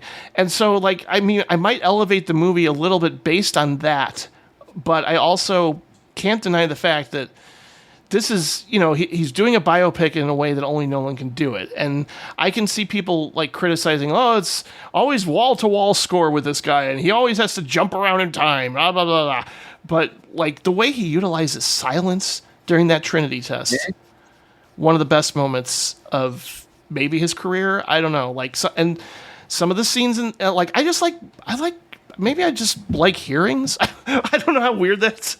Like, I like things that takes place in boardrooms. Like, that's why I love The Social Network so much. Because it does feel very Sorkin-like at times. Like, this movie's wall-to-wall dialogue in a way that I was very surprised by. And all the performances, everything about this movie still works very strongly for me. And I'm very happy that it achieved all the acclaim and critical accolades that it did. It is like quintessential Nolan in a way. Like, it's just everything that makes him so great is kind of encapsulated throughout this entire movie. And that final moment still gives me goosebumps. It still really affects me deeply. So that's why it's number 6. And yet we got other movies too that I feel just as strongly about. So I'm curious to see if this was higher for you or not. My number 6 is Oppenheimer. Wow, this is getting crazy. Okay. Yeah. No, this is about a 48-hour rewatch. Just not too long ago, I watched this for only my second time. I saw this is the first time I actually saw it again since the press screening, and it holds up remarkably. And is only the best movies do. They get richer and more interesting on a second watch. I said to someone I was watching it with, I said, the Trinity test, happens about an hour 45 into the movie. Yeah. And this is a 3-hour movie. Like, the last hour of this movie are people yelling at each other in boardrooms and hearing rooms, and it's like you're watching Die Hard, right? It's so riveting, and like the build up, and the cross editing, and like the build up to Emily Blunt's big moment in the boardroom, and the way good. That the way that Jason Clarke is seemingly entrapping Oppenheimer in certain things, and what we learn about those other people that are in there testifying, that we gotten a snippet of some things they said, and then we're like, oh no, wait, here's the other half of what they said, and now what do you think of them, people? It's like, I like recontextualizing things like that. Yeah. It's so great. And and maybe it's just the way that I view the movie. I can't believe I'm the only one who thinks this, but Like when the movie starts, those first couple of moments with Robert Downey Jr., you almost think that he's going to be his ally. Sure. Yeah. Yeah. It's not until that sort of there's like a crucial moment in the during the courtroom scene, not before he does a lot of his big reveals, where you're just like, oh no, he's something else is going on with this guy, that he's not on Oppenheimer's team. And the way that that's revealed, and again, the sort of the petty, I mean, that all of that just comes down to just basically being snubbed. You know, he humiliated him. He said something snarky at a hearing and made him look bad. And then he did well, you didn't share what Einstein said to you. And that, like, for all of that, it was a lifelong vendetta against Oppenheimer. And if that doesn't sum up American politics in a nutshell, I don't know what else does. But yeah. But again, it's like you said, there's so many characters, and just like, you know, every time you're like, oh, here's this new character, and like, oh, it's a big actor playing this, and it never feels distracting. It's like normally you bring in a lot of like big name actors to fill those roles, and it's like, oh, here's this guy and this guy, and he's going to make an appearance here, and it never feels distracting. They all feel like they're there to make their mark in the scene in a particular way, and it's just filled to the brim with fantastic actors, down to the smallest of roles, and it's all so engrossing. And you know what it says about the chain reaction. It's funny that you rewatch Tenet, and it basically has that foreshadowing, if you will, or backward shadowing, whatever it might be, where the one character tells the protagonist about Oppenheimer thinking that he was going to blow up the world with a chain reaction, and it turned out to be unlucky. Right? It's funny to go back and hear that, just like, and it makes me think that maybe someday, you know, all these, for years, even up to now, like Quentin Tarantino's 10th and final movie, you know, that whole thing, that maybe it was going to be this sort of amalgamation of the universe that he's created. That somewhere that the other characters are going to show up and pop up, and that it's all been one creative universe the entire time. The Nolan verse. There it is. There's the title of the damn book. That, and I know that's a cliche, and that's like we're getting into like superhero territory and whatnot. But goddamn, how cool is that? That like one day, like, you know, if you're able to make it to the end of Nolan's career, and you realize that all of this takes place in this crazy universe where all of this stuff is happening. That Interstellar is the future of, you know, the Batman series, or Inception, or whatever. Inception and Tenet are two competing organizations, stuff like that. It's just, it's I mean, the mind wanders with stuff like that. But back to Oppenheimer, the performances are so good. And I mean, I think I told you last night that I saw a movie that's also a biopic-y type movie, and Oppenheimer felt 6 hours shorter. And that movie was only 2/3 as long. Yeah. So Oppenheimer, a great rewatch, absolutely riveting. And it always bums me out a little bit when a director that you really like has to do that kind of movie to win the Oscar. They have to do a Schindler's List. Sure. Right? They have to do an Oppenheimer, when any of the quote-unquote genre movies that they've done up to that point were among the best of their kind. Your Jaws, your E.T., your Dark Knight, for example, or Inception even, that they couldn't win for those movies. You have to do the big, important biopic movie. And I don't think that's why Nolan did it. Clearly, you know... Oh, no, he's got an interest in this. In this. He's got clear vested interest in history and this character and everything. So he just, you know, he did it. And he just made another Christopher Nolan movie, and like, oh, hey, you recognize that this is the really great one. Okay, cool. I'll go on to make the next one now. I know. I was happy that this won. You know, I mean, yes, there are Nolan films I'm far more passionate about, and I feel like resonates more strongly with me. But at the same time, like, this is still, again, like, just kind of a great summation of his strengths, all kind of encapsulated into one film. And, you know, like, it's. I don't like it when people just sort of reduce things and sort of go, well, here he goes with the dead wife, or, you know, the alcoholic wife, the dead wife, or, you know, like all these things that I feel like there's more to it than that. There's far more than just like pinpointing some things that pop up every single film or whatever. And that's not even true because we'll get to a movie where that's not the case at all. But I don't know. I think it kind of bummed me out when people were dismissive of Oppenheimer as just being kind of like, oh, that's what Nolan does. Here it is, and only it's in biopic form, And right. I didn't feel that way, so I'm glad we're on the same page. It is documented history in some cases, so you know. Yeah. Maybe not give him shit for this one. No, I wouldn't.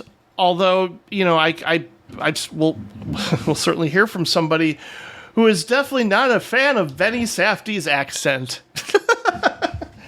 Well, but again, it's like nitpicking. I don't know. Mm-hmm. Yeah, whatever. It's fine. Now, here's where we're going to differ. I just have this feeling. Okay. And it's totally okay to the point where I'm like, if this has to be higher, I'm all for it. I'm not going to be like, I'm going to argue my case, because this is a movie that everybody on the planet loves, and justifiably so. I've always found it to be a little overrated. More so on first viewing. On the first viewing, I was just kind of like, okay, why does everybody love this movie so much? After 4 or 5 viewings now, it's number 5 for a reason. So let's just see what your reaction is to me putting The Dark Knight at number 5.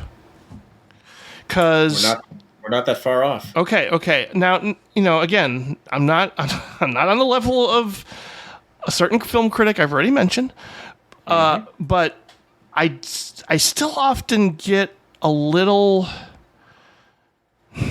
perplexed to some degree. I mean, the third act for me feels a little rushed, like from Harvey Dent's transformation to those like crazy point of view shots of those surveillance like videos that Batman is using to try and figure things out. I mean, a lot of that's a lot again to me. Like I feel like, I'm back in Dark Knight Rises territory or something for me. But just about everything before that is among the best work I've ever experienced in any comic book movie. And I didn't necessarily feel that way on first viewing, but as I've watched it more and more, I've grown to love this movie more. And a lot of that certainly has to do with Heath Ledger's performance, which rightfully won all the awards possible. And I certainly felt strongly about it when I first saw it. I just think it's unlike any villain performance I've seen. And there is an astonishing chase sequence in this movie that, obviously, when you live in Chicago, it's also very cool to experience that on that level. But once it sort of culminates, once he's on the bat bike and the flipping of the semi, again, I am just like in awe of how all of that was done in camera. None of this is done with CGI, people. That's the thing you have to realize too, watching a lot of these movies. A lot of it's practical. He just makes these things happen. I don't know how he does it. Time and time again, we'll get to more examples of that. But I think it has a couple of imperfections, mostly in the third act, that keep it from, being in my top 3, for example. But and again, we're coming from somebody who just doesn't always feel strongly about comic book movies. But this is seriously like one of the best examples of it. And a lot of that starts with that opening sequence, and it feels relentless throughout. And Heath Ledger is just on fire in this movie in a way that, it makes me giddy, and it just makes me sad watching it too now, just because we lost him so soon. And no, it's a remarkable movie. I'm like the top 5 here. I'm all like 4.5, 5-star territory for me. So. There's just no denying how incredible this movie is. It's just, again, personal taste. It's a comic book movie for me. So, hey. But I know you feel even more strongly about it, and I want you to state your case. So, this could be the compromise I am more than happy to go with if you want to bump it up a notch. So, well, let's see how the top 5 go, and we could we'll figure it out. Okay. Because The Dark Knight is my number 4. Cool. Actually. So I think that even though our rankings are similar, I think I do have a bigger appreciation of the movie than you do. I said it earlier that I think this is, as far as intensity is concerned, very few movies I can think of. There are action movies where there are intense sequences. There are thrillers that maintain, and horror movies, really great horror movies that maintain a sense of dread and stuff like that. But as far as the intensity level that sort of begins, I think probably with that chase sequence that you referred to. Beginning of that chase sequence through the end of the movie, there's an intensity and a ratcheting up of the tension that I think is so masterfully done that few have able to match that pit in my stomach that I get while I watch this movie. And I use the word scary for Dark Knight Rises, and this one, it's just, my nerves are just clenched, because the more the Joker gets into it, the more Joker seems to be winning this war, and where it's ultimately going to take him. And yes, Batman, the public outsmarts him and whatnot, and he's caught at the end. He isn't killed.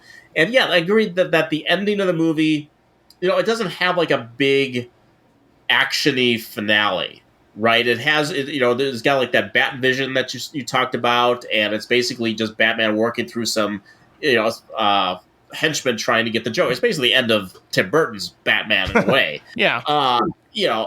But the build up to that sequence is so masterful, and then the stuff with Harvey Dent on the roof is just kind of it takes the wind out of you. At least it does for me, because even though it's not a big fisticuffs kind of thing, it's just like, damn it.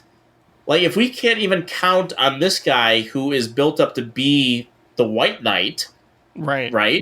That if we can't even count on him to ultimately get through the dark side of his emotions and the pain that he has been caused as a result of losing the love of his life, and not to mention the love of Bruce Wayne's life, that we can't even count on him to do the right thing. And it challenges the audience too, because even he's flipping the coin and whatnot, but you started thinking just like some of these people that he inflicts his own sense of justice for, as an audience member, it's hard to reconcile that own sense of, yeah, you screwed up too, and maybe you should pay the price. And does that make us a bad person? When we get to that whole sequence with the two boats, and one's got to blow up the other, or we're going to blow up both, and ultimately people do the right thing. That's the sort of the warm blanket. You go like, oh God, I wish this was the truth. Because I think in real life, someone would have right? Like, it's that comfort. It's that like, oh my God, it's the movies are not always reflective of real life. It's what we want real life to be. That's true, but at the same time, I could not like, if he would have done that. If one of those boats would have blown up, I would have been like, God damn! Like, I would that would have been oof. I would have been okay with it. Yeah, I would have been. Yeah, I would have been like, Jesus Christ, he went there. Right. Because I love it when movies do that. When they take like absolute, they punch you in the gut and you're left gasping for air. But yeah, no, it's just like and again, it's just like, they got Bruce Wayne playing a detective in the movie, and which is very, in line with the original Batman detective comics and stuff like that. Figuring stuff out, which is fun. I just gotta give out a huge shout out to Michael Caine. Just the absolute perfect acting as Alfred. He's so good in all of these movies. For sure. And he's funny, and he's, and where it ultimately goes, it's heartbreaking where it ends up. He's so good. I'm so glad that him and Nolan just found a rapport together. Because again, you don't talk about warm blankets when he shows up for Tenet for one scene. Just like, hey, at least we get some Michael Caine. It's like excellent. But no, it's Heath Ledger's performance. What can you say that hasn't been said already? It's one of the greatest villain performances of all time, and the way that it's written and the way that it pays attention to the sort of the shifting origin story of the Joker over the years, and it has a little bit of fun with that. And there's a gruesomeness to it. There's a ruthlessness. There's a playful side to it. It's the exact opposite of everything that Joaquin Phoenix is doing in that shit movie that he was in. Oh God, don't even go there. I still think 10 in the you want to as much as I love Batman is as much as I hate that movie. And I still consider that was the worst performance by any actor that year, and I stand by that. But Heath Ledger may have been the best performance of that year. I know, right? Isn't that crazy to have that sharp of a contrast? And somebody like Joaquin Phoenix, I understand people have kind of gotten tired of him, and I never really had until Joker. Like I thought I've liked most, like even when he gets all mumbly or whatever, like the arguments that people have had, like oh this Joaquin Phoenix guy has got a bag of tricks and he's kind of doing it over and over again. But yeah, man, like Joker just completely rubbed me the wrong way.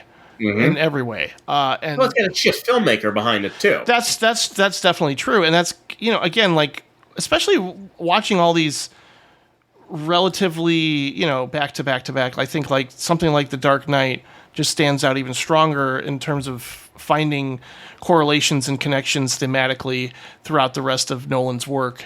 It just it felt like, okay, I get it. Like the first time I watched it, I was just like, okay, yeah, that was a comic book movie. Yeah, that was a Batman movie. But no, there's more going on. There's thematic weight. There's just again, as we've talked about, a surprising amount of darkness. I mean, certainly even just Harvey Dent's appearance. Oh my God. Well, I mean, it's just, again, this is sort of the originality of putting which was basically turning the Batman movies into crime movies. That's really what they are. It's like Bane is not exactly what Bane looks like in the comics, and Harvey Dent's not exactly, or Two-Face is not exactly what he looks like. Certainly a lot different than Tommy Lee Jones's Two-Face. Oh yeah, that movie. And even the Joker's appearance with the slits in his face is just it's remarkable. It's great. You want to know how I got these scars? God, that every time he did that, I was just like, God damn, he is just remarkable. I mean, and again, like it's one of those movies. The more I go back to it, the more I appreciate about it, and to where, again, if we wanted to put it at number 4, I would not be unhappy. But my number 4 is where it all began, really, for me, and that's Memento. And, part of me is like, okay, obviously when we did the first Nolan episode in 2011, this would likely have been my number 1. I mean, we reviewed it at length last time, so I'm not going to go into great detail.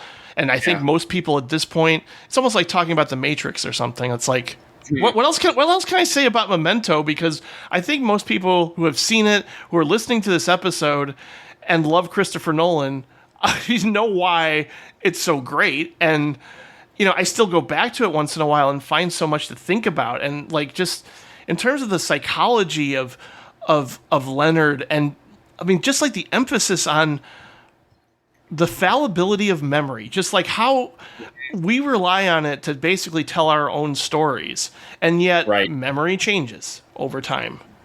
Like the details, the color of a car from our past may not stay the same because we may not remember specifically what the color of that car was. So I love what this movie has to say about just cognition and memory, and on top of that, it is just like, I think even Steven Tobolowsky said this is possibly the best script he ever read at that point in his life. And I totally see that, because you have the fascinating noir mystery, you have a great twist, you have great, interesting characters that have been through a lot, and we see why they are the way they are for the most part. And, you can watch this certainly as just like a cool mystery and escapist movie, but there's so much richness in theme and ideas and complexity. It's just like, I get excited thinking about Memento, to where if it was higher up too, I would be fine, because it's really where my love of Nolan began, and it really hasn't changed. I think it's just, I feel strongly about these other films coming up, and there are for personal reasons. But again, Memento's number 4. Where was it for you? It was number 5. Figures. Okay. Yeah, and again, this is another one that I moved around a couple things up towards the top, but this one again, like, it's seemingly the remarkable simplicity of the gimmick, right? Like, okay, I'm going to tell my story backwards. It's going to be, and then we're going to do, and then on top of it, it's a story about memory. So as we're going backwards in time, the audience members are going to forget how they're going to have problems with their own memory and exactly what's going on, and then things will be tied together at the end of each little vignette. We are really put in the mindset of this character. Yeah, absolutely, we are absolutely, and I also like to think that the doctor that Thomas Lennon plays in Memento is the same that he plays in The Dark Knight Rises. I show up with The Dark Knight Rises. I'm just like, I think it's the same guy. That's part of the Nolan verse. And again, but like you said, it's like having something to say about memory. This is someone, Nolan is someone who's digging into these things that make us who we are, which is memory. Whenever we get to grief, which is something that Nolan hasn't really entirely explored, when we get to grief, it all comes down to memories. It's just like, well, they're never gone if you remember them, right? But here's the case of someone whose memory of that person who's dead is flawed, and it's rooted in horror, basically. And so, like, how can you move on when you're put in that kind of mindset, and you're just and again, this eventually leads into Batman.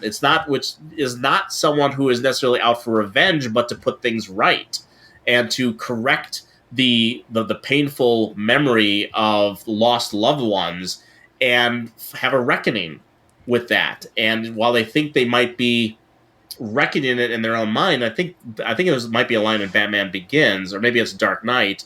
I think it's Dark Knight, where he references how, that revenge that you're trying to get, that vengeance you're trying to get, it only grows. Yeah, there is no stopping it. It's like you no matter how many things you put right, you're still going to want to keep doing it, and it's never going to fill that hole in your life. And that's exactly what Memento is ultimately about. When you get down to the final solution of that movie, and it just throws you for a loop, and you're just like, oh, and then you start thinking like, wow, who have I been following this entire time?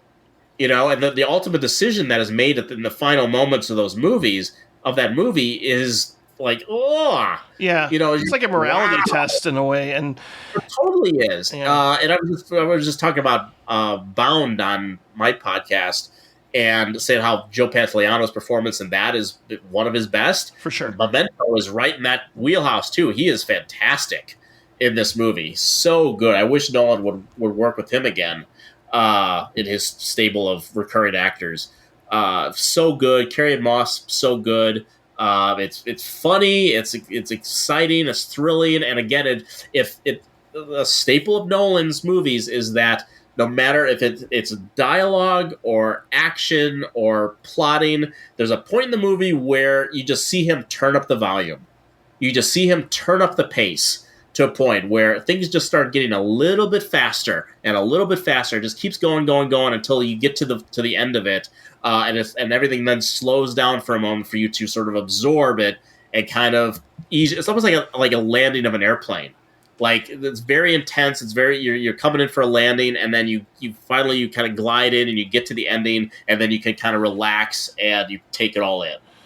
I could put Memento on any time and sit there and watch it from front to back.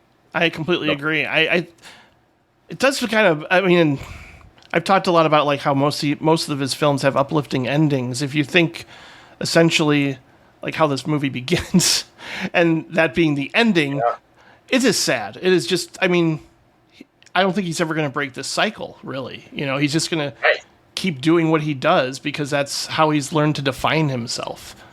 It's how he keeps himself happy. Yeah. I mean, that's the thing is, like, we lie to ourselves to be happy sometimes, and that's essentially what he's doing. And his thirst for vengeance is the thing that keeps him going as a result of this. And even like when confronted with the truth of it, he's not going to remember. Right. So he just keeps lying to himself until he finds catharsis, but he never will.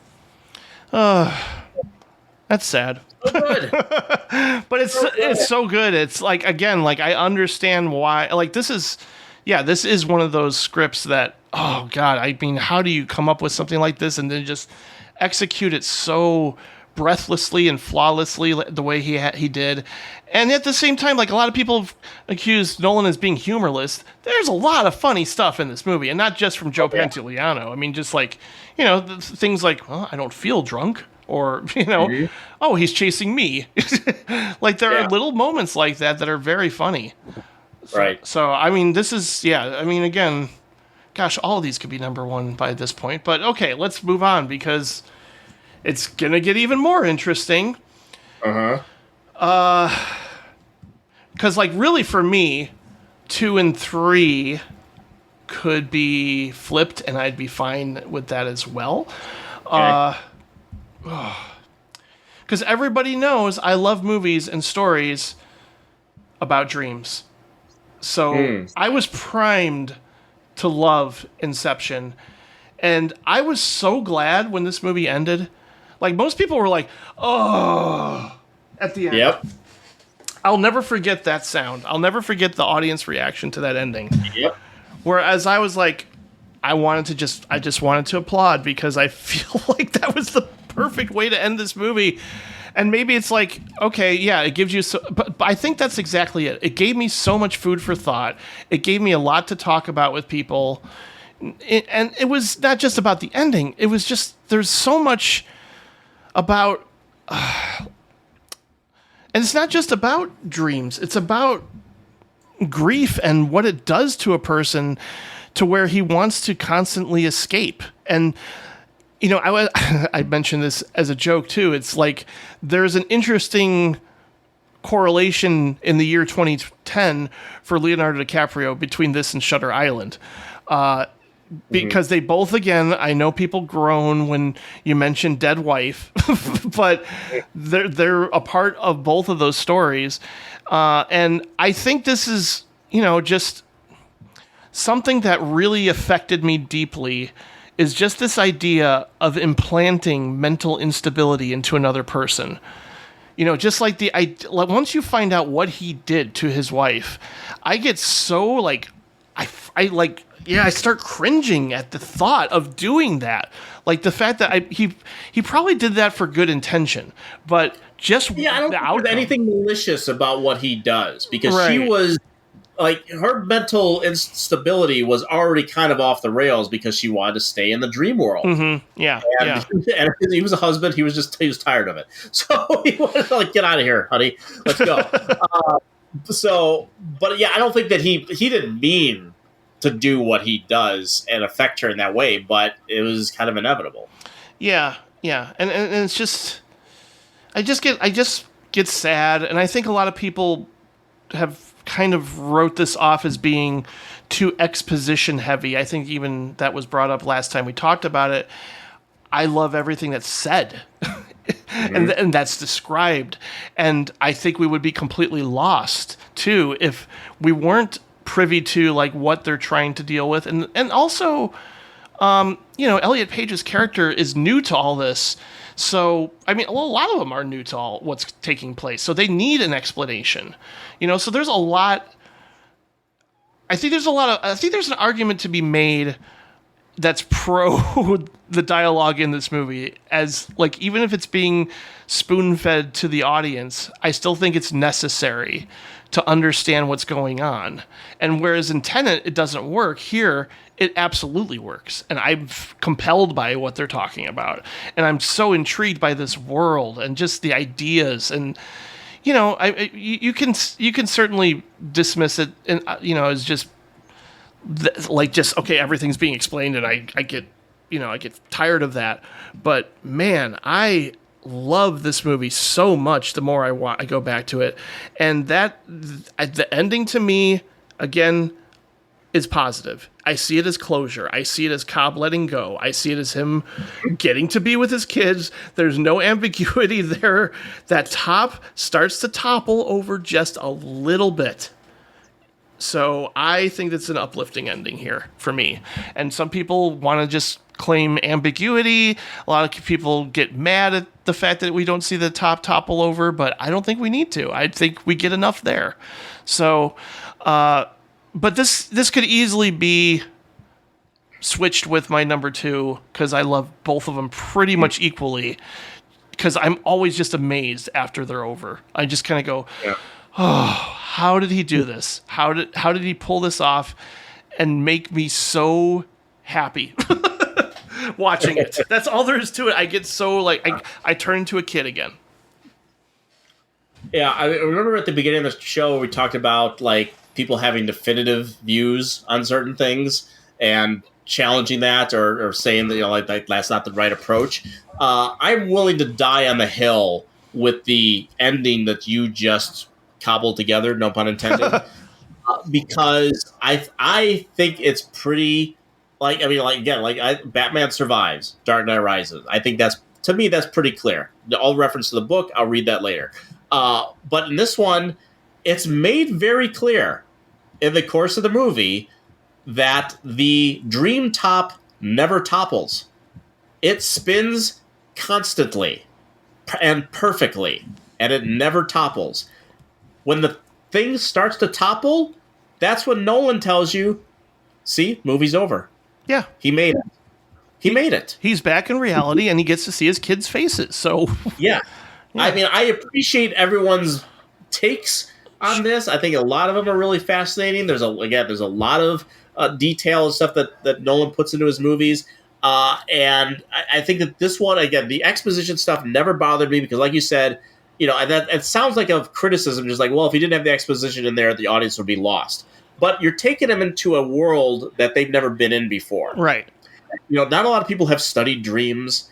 Nolan clearly knows something about it and knows, the intricacies of what it's like to be in the subconscious like that. And then he spins a fanciful, fantastical narrative around it, and you accept it. And so, like, every time, just like, Cobb takes Ariadne through the dream sequence, and she changes stuff, and she's changing stuff, and she's like, why are all these people bumping into me? He's like, it's my subconscious. I can't control them. It's like all those things, that stuff is dropped throughout. And then, Joseph Gordon-Levitt tells you stuff, and Tom Hardy tells you stuff. Cobb tells you stuff. Ariadne is like figuring stuff out as she goes. And then she kind of becomes therapist to Cobb. Yeah. At a point. Especially towards the end, yeah. Yeah, and trying to work through his demons and stuff like that. I think there's some alternate theories that so much is in his mind that's actually he's actually sitting on a couch this entire time, and she's actually taking him through his own subconscious and whatnot. Again, there's a lot of fanciful narratives you can spin through this thing, but the point, I mean, it's so tightly put together, and it is so beautifully spun, again, no pun intended, and every single piece of this puzzle works in the way that I don't think Tenet does, because Tenet is dealing with something that you really kind of have to go, wait a minute. And here, when it's laid out to you, go like, oh, okay. It's very easy to accept. Like, this is what's going on. This is what happens. Like, okay. You don't have to know quantum physics and the version of time displacement and entropy and all that, yeah. Entropy and all this kind of stuff. It's just like, okay, you're in the dream world, so things are going to be a little strange already. So you broaden your scope into what your mind will have a suspension of disbelief about, right? You're not dealing always in the real world. So when you're put into that position, for them to go like, okay, well, you can't wake up with this, and you're in the inner ear and 4 different dream levels. I mean, it's funny sometimes when he puts in those little moments of dialogue where he feels the audience is saying it at that point. There's a point where Ariadne goes like, wait, what level are we going into now? And you know what? On top of all that, this is just a damn cool movie. It's like you see that zero gravity fight in that hallway into the hotel room, and you just lose your mind. Yeah, because he's not doing this again with computers. He like built some rig or some shit like to make that work. And again, you get it. You understand why it's happening that way. You understand with the editing that the van is turning upside down, so they have no control over the body. So there's a loss of gravity in those moments. And again, the time stamps between each level and whatnot, which is something that appears in another movie we're going to be talking about. That the displacement of that, and you get it. It's all laid out for you in that first hour. So when the action starts moving at such a furious pace, you understand everything that's happening going forward. Every single thing that happens, you get it. Even when you're surprised, it takes you a moment to go like, okay. I get why that's happening. Why is there a train there? Then you figure that out later. So it's so tightly put together, and I can't believe, Jim, that this lost to the King's Speech for screenplay. Oh my God! Lost to original screenplay to the King's fucking Speech. Oh my God! I'm so angry now. It's one. Memento lost to Gosford Park. Okay. Well, no. Memento's a better movie. Of course, it's a better screenplay. It's a better movie. Yes. And this is a better movie than The King's Speech. Well, that's obvious. I think anybody with any brain would pick that up. I would hope. That's just shocking to me. But yeah. But you know what? It's. Whew, this is getting real. I mean, this is really something else here because, again, like I'm so surprised by how high my number 2 is. I mean, because like again, third, fourth viewing, it finally all clicked together that this is also one of the all-time great movies, and the fact that people have dismissed it is kind of sad. And from opening shot to the final moment, I can't think of a more perfect summation again of why Nolan is one of our great filmmakers than The Prestige, because it is a magic trick. It is like, it has so much to say about storytelling, filmmaking, and like it comes across to me as very personal for Nolan. I mean, I guess you could look at the brother angle to some degree, but just like the desire to combine showmanship with craft and originality. I mean, I'm sure these are things that he's wrestled with himself personally when it comes to his work. And just like, okay, admitting to stealing your other ideas to make them your own. And this is, again, a movie that does a lot of show don't tell, and we understand what's happening, why it's happening, and it's existentially complex in a way, because I sort of just said, first viewing, that was very entertaining, that was a cool movie about magicians, but then later on you really start to pick up on a lot of stuff if you rewatch this. If you go back to this movie and start seeing the pieces fit together in more interesting ways, I don't know. I am so on board with this one more with you, like, because when you came on to that last, the first time we did Christopher Nolan on this podcast, I almost was sitting there going, okay, Erik, sell me. Like, what makes this movie so incredible? Yeah. And you definitely did, but it really took, I had to do this on my own. You know what I mean? Like, I had to have my own private, personal experience with The Prestige over time, and sort of just go, you have completely wowed me by this entire film. Mm-hmm. Because again, like, things are set up right away, and again, like, I can't get over how well written this movie is. And I know people, again, will like sort of harp on the dead wife and how the female characters are sort of relegated to just serving as, motivation for these two characters. But, I think the performances are great all around. I really have no issues with this movie. I think, and the fact that I listened to like a 2.5 hour podcast that sort of debated whether or not the machine actually worked, was fascinating to listen to. It really was, because, like, to me, I feel like we get proof that that a clone is made and that the machine works. Yes. He actually shoots the clone. Yes. So, but it was interesting just to hear people argue over this movie in the way that they did.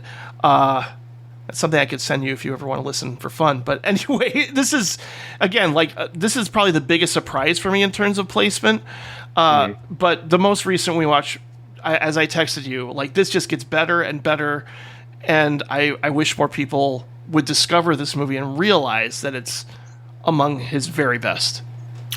I mean, it's my number 2 as well. And it's just, I mean, again, I have a real attachment to this movie because of my views on it, and which, like, you got it right away, pretty much. I mean, seriously. I mean, I'm not trying to blow my own horn or anything, but, like, I remember, like, coming home from the press screening and being on the train and, like, walking to my car. I still remember, like, walking from the train to my car, thinking about elements of this movie, and then piecing together all the various themes that I think a lot of people have taken for granted in this movie and what this movie is ultimately about. I mean, religion plays a big thing in a lot of his movies, whether it's being dismissed or it's something to think about. And there's still another movie to talk about where it's very prominent, and I think a lot of people realize how prominent it is in that movie as well. But as I told you as my theory on this movie, is that it's all about science versus religion in the same way that Contact is all science versus religion. And amen to that. Yep. Two things, right? And the idea that I've always said that this movie is in many ways a metaphor for the death and resurrection of Jesus Christ. Because resurrection plays such a role throughout this movie. I mean, one of the final shots of the movie is someone being hung and then immediately apparently appearing far away, alive and well. Right? Mm-hmm. Seemingly dead and buried. And there's someone gets buried alive in this movie and is rescued and stuff like that. So there's a lot of themes. I mean, the whole idea of him going into the machine and disappearing and appearing somewhere else, fully formed, is part of that theme.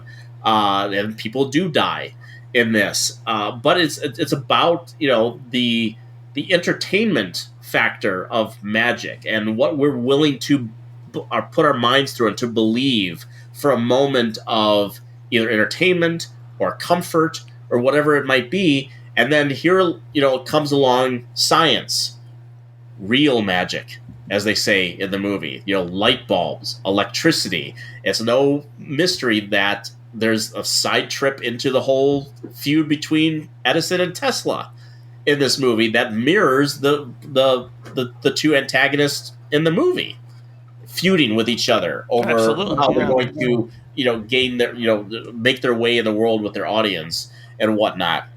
I mean, there are so many interesting things happening in this movie, duality, and like you said, very much like Inception, which is very much a metaphor for filmmaking. It's just like, if you want to do Inception, you want to put something in someone's mind, you have to have imagination, right? Yeah. How many movies do we watch that don't have no imagination and you forget about them? And we often think of the magic of the movies, right. Like we're sitting down, wanting to be amazed and see almost like a magic trick before our eyes. Yeah, we go into movies wanting that experience. That we go into a magic show. We don't necessarily care how it's done all the time. We always wonder, well, how did he do that? And we're never going to figure out the answer, and that's part of the fun of this movie as well. But in this movie, although the movie opens, with the words "Are you watching closely?" which becomes the theme throughout the story, Michael Caine, in the middle of this movie, tells you the ending of this movie. Yeah.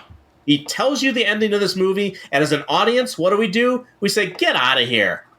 We dismiss the smartest guy in the room telling us what the ending of this movie is because we don't want to believe that the magician is giving away his trick that early. Right. And at the end of the movie, it turns out that he's exactly right. He called it. Michael Caine calls it halfway through, and we're like, oh shit, he told us. Yeah. And how many times are we told? We're given a certain truth, and we don't believe it because we don't want to believe it, even though it is the truth. And you go back to this movie. There's so many interesting hints. I'm sure there's plenty of YouTube videos out there that point them out. Even just the opening with all the birds, and there's a point where the little boy is seeing a magic trick involving a bird, and the little boy goes, "What happened to his brother?" Yeah. What happened to his brother? And then his brother ends up in a cage. Yes. And he doesn't escape. Right? So it's just all those things are so good, and just it's a really great adaptation of the Christopher Priest, I think is the name of the author who wrote the book. It's a really good book, but it's very different in structure. Mm. There's a wraparound story involving people hearing the story. It's almost like a Bridges of Madison County, like people being told the story of the two magicians, and I think Borden is more the protagonist, and Borden is the protagonist, and Jackman's character is very much a dick. Like from jump, he's a dick, and we know he's a dick. So we're kind of on the side of Borden through a lot of it.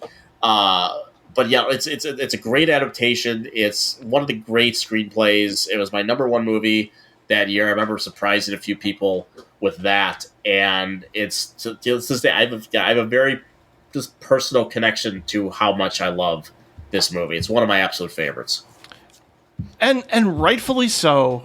Especially once you go back to it and you pick up on a lot of different things going on in the movie.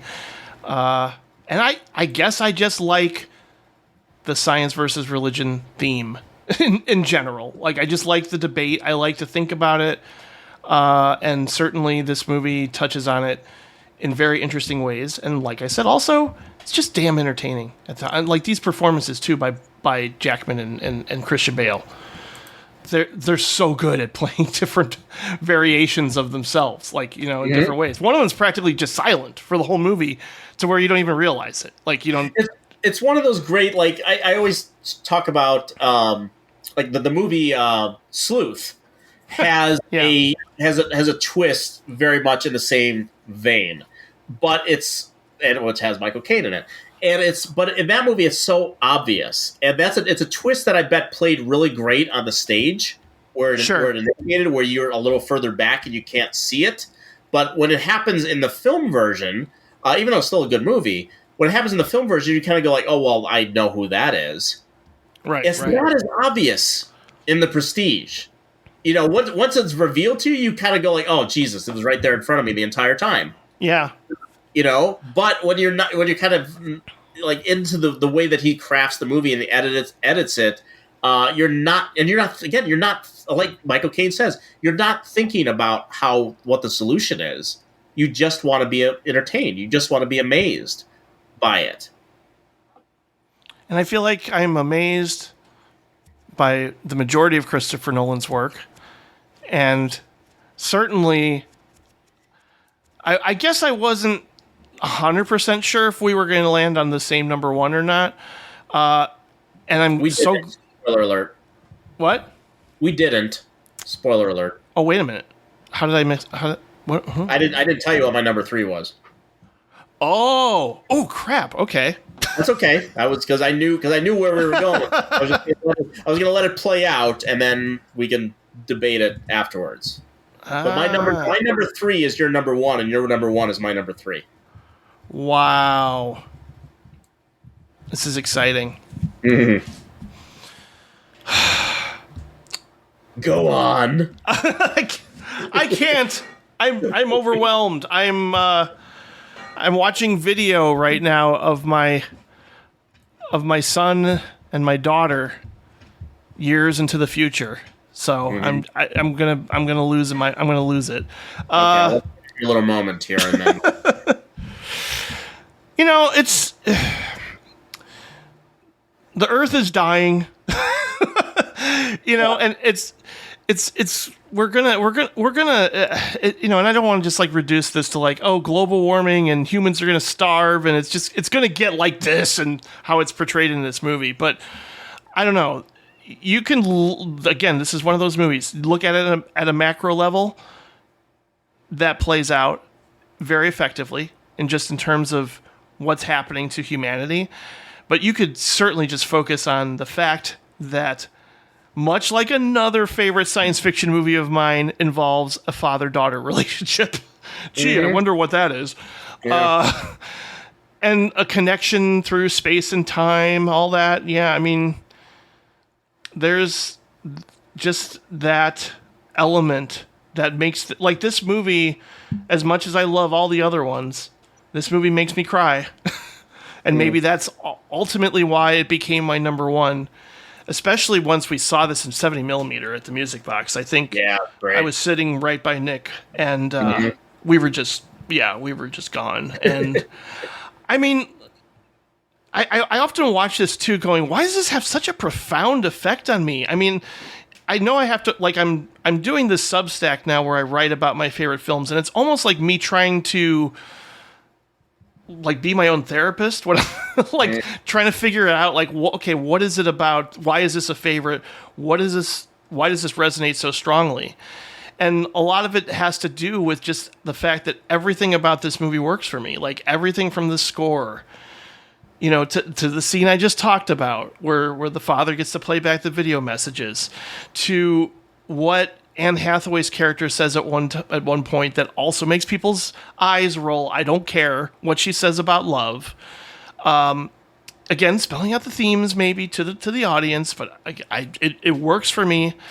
My favorite Dylan Thomas poem, it's kind of an easy go-to, but I love that Michael Caine delivers that here. And the fact, yeah, and the fact that, I mean, I don't know, maybe, again, like, just because I got so tired of people harping on this from his other work, but the fact that both Anne Hathaway and Jessica Chastain get to really shine here and not just serve as motivations for those male characters. I think this movie just, like, affirms meaning and purpose with love. And that's like a simple summation of it. Just like, oh, yes, love transcends space and time. Okay.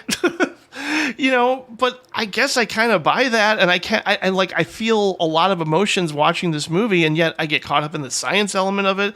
I think just what he eventually goes through in the black hole and everything, like, I mean, I get goosebumps when he's pounding on the wall and like telling himself basically not to go. I don't know. It's a really profound movie for me. It really is. It became not only my favorite Christopher Nolan movie, but just like in my top 50 movies of all time. So I absolutely love everything about Interstellar. And if it plays at a movie theater, I will rush out to see it again, because it is truly a special work of art that, like, I mean, even if you just turn on the score, I might just get the chills. Really. I love everything about it. And I totally understand if you feel that it should be lower too, but I'm sort of fighting for this as being just maybe on the simplest of levels, because I feel such a strong emotional connection to it. That's why it's number one.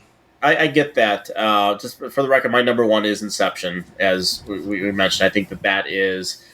I think Inception, I mean, it's sort of right in the middle of Nolan's career, and I think that is sort of the encapsulation of everything that he does so well. It's like, The Prestige has, like, these big ideas that I love, and, like, Inception has all of that stuff, plus, like, incredible technical filmmaking at a big budget level. That is something that I think is so hard to pull off. And that same argument can be made for Interstellar as well. I mean, as far as, science fiction movies that have that curiosity about what is out there. And in this case, there's a necessity that it's not just what is out there, but how we can use it to make our lives better, or just to survive, for that matter. And I think about all the shit that I get for some of the filmmakers that I happen to be favorites of mine, like Nolan, like Zemeckis, like Spielberg. Is it a coincidence that those three made three of the best science fiction movies about this very type of topic in Close Encounters, Contact, and now Interstellar? That can't be a coincidence. There's a love, and clearly, Nolan is paying homage to 2001 in many respects as well.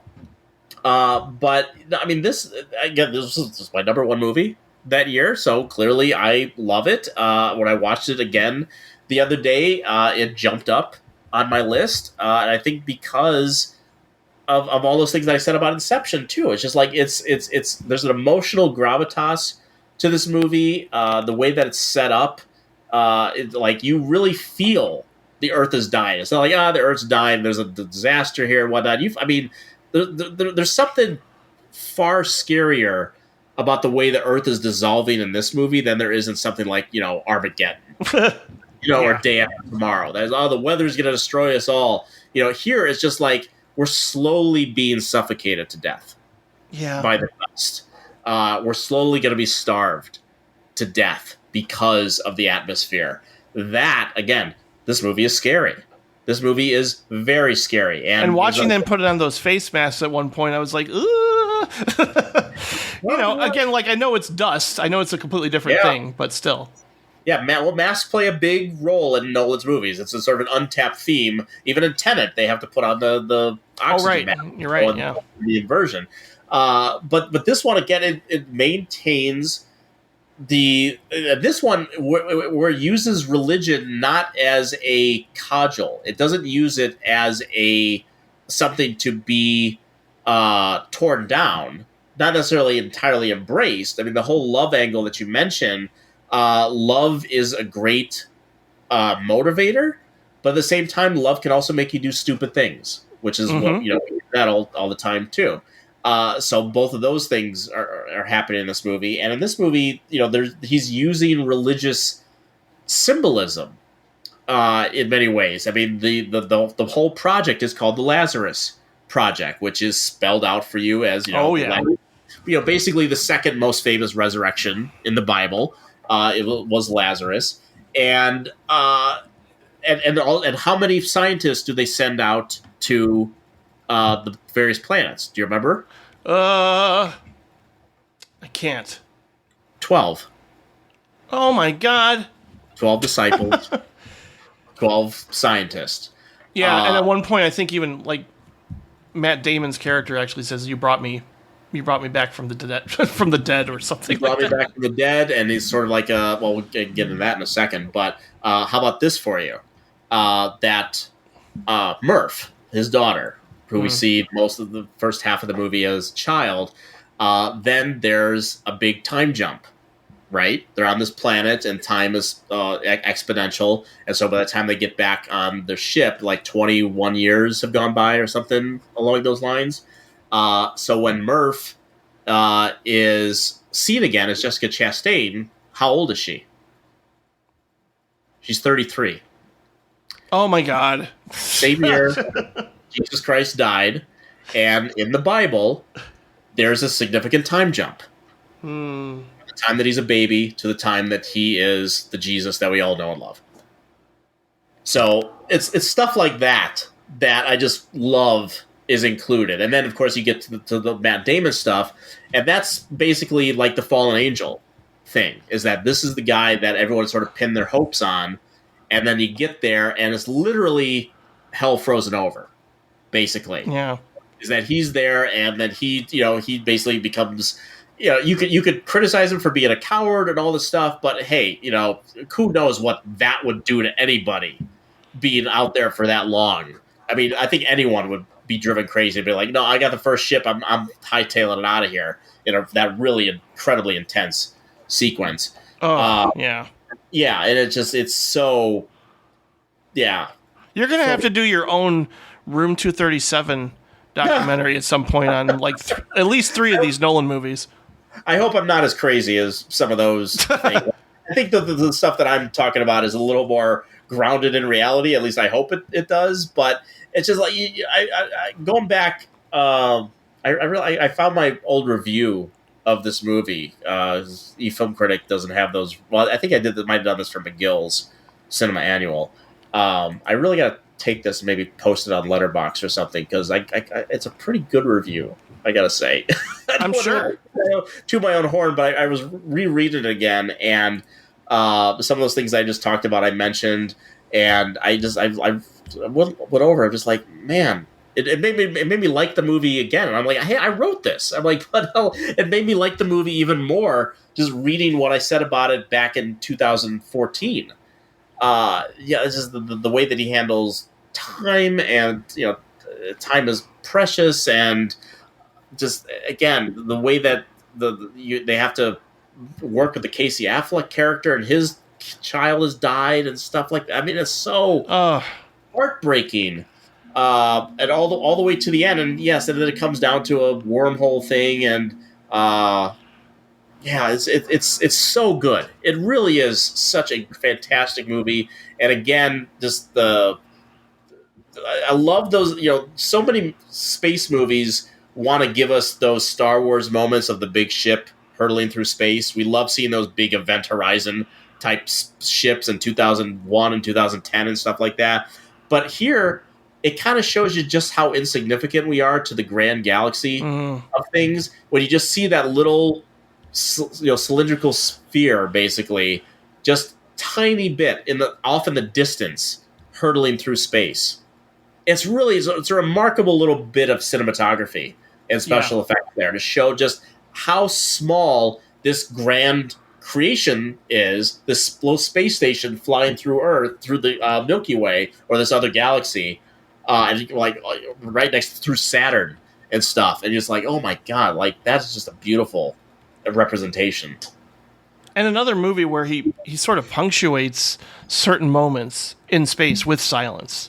That's just quite beautiful, because again, I am also like kind of aware of the fact that a lot of his movies are wall-to-wall score for the most part, and it's not like that doesn't bother me. I don't know if it's like necessary for every single moment or every single scene of all of his work, and certainly it's not there in everything, but it's just you notice it. You notice it when he just cuts everything out, or like something like you'll hear the score and then something will explode. I think maybe even during Matt Damon's death that happens.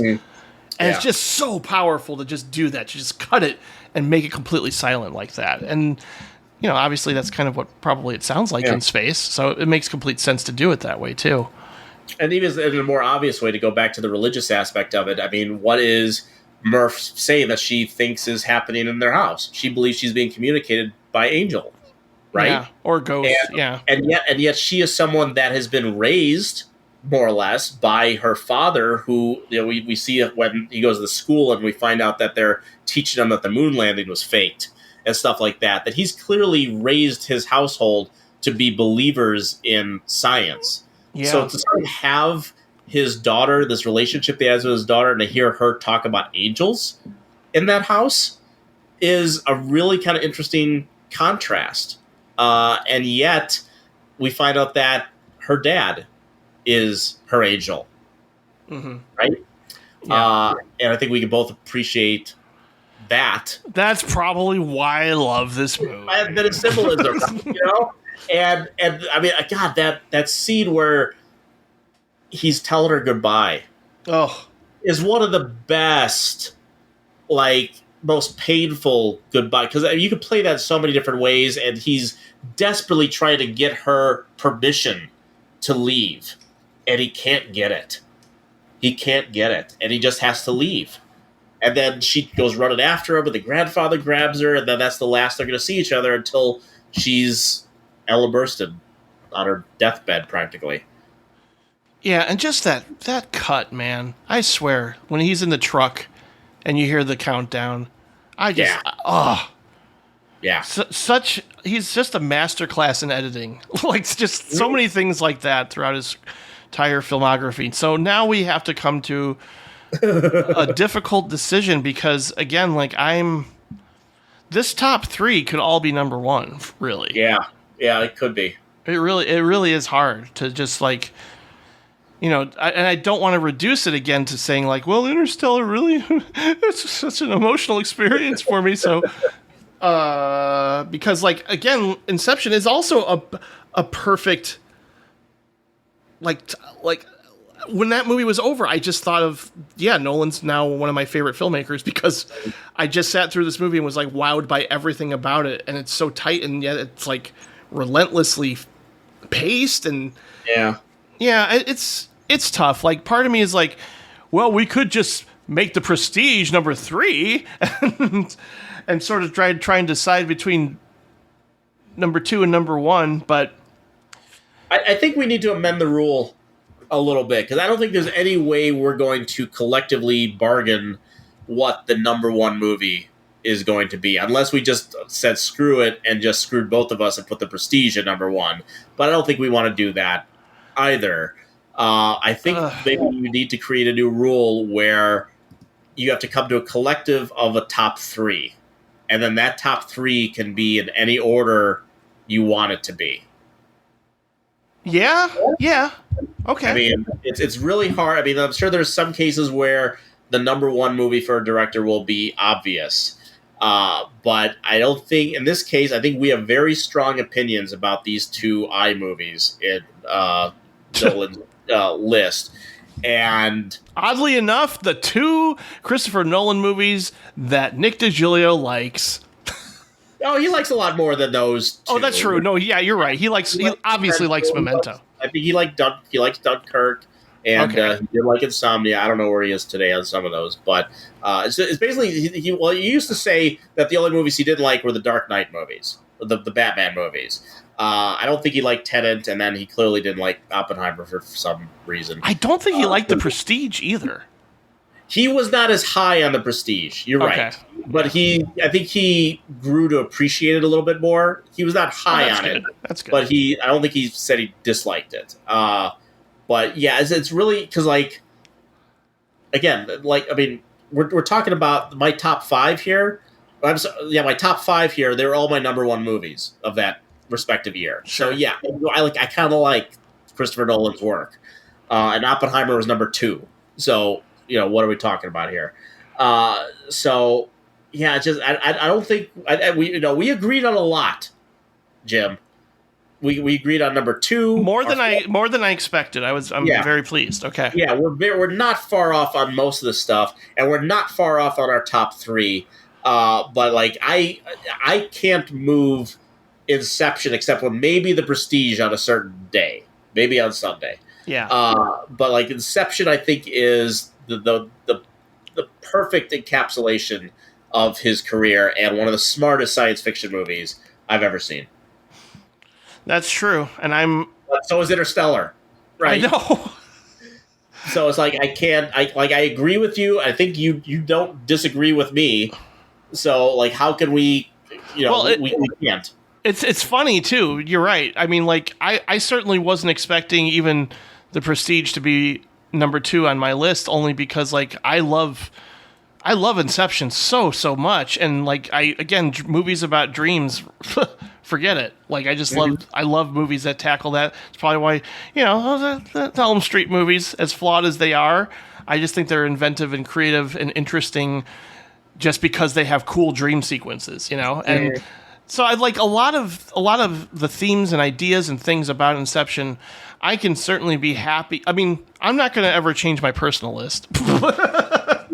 Like I can't. No, Interstellar is going to be my number 1 on my personal list. But in terms of what we're doing today, I am happy to put Inception at number 1 because I can totally get on board with it, because I do think, like, pretty much, as we've been talking about, this top 3 is all tops. Yeah. Really. I mean, for the consensus list, I'm putting Inception at number 1. And I think the only other compromise we had along the way was I had Dark Knight at 5 and Memento at 4. Yeah.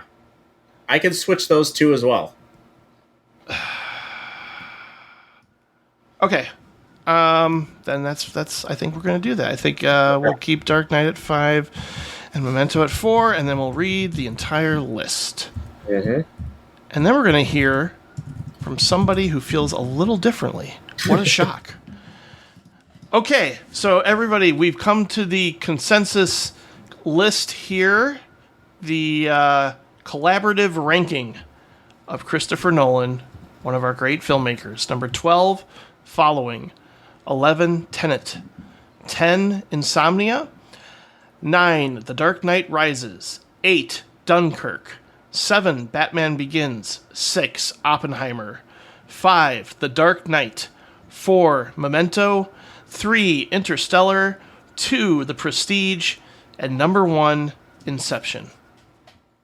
I am very happy with that list. That's a pretty good list. That's a pretty darn good list. And I don't think even the most hardcore Nolan haters and or lovers could disagree much with that ranking. There will be some, but it'll probably be in the top half.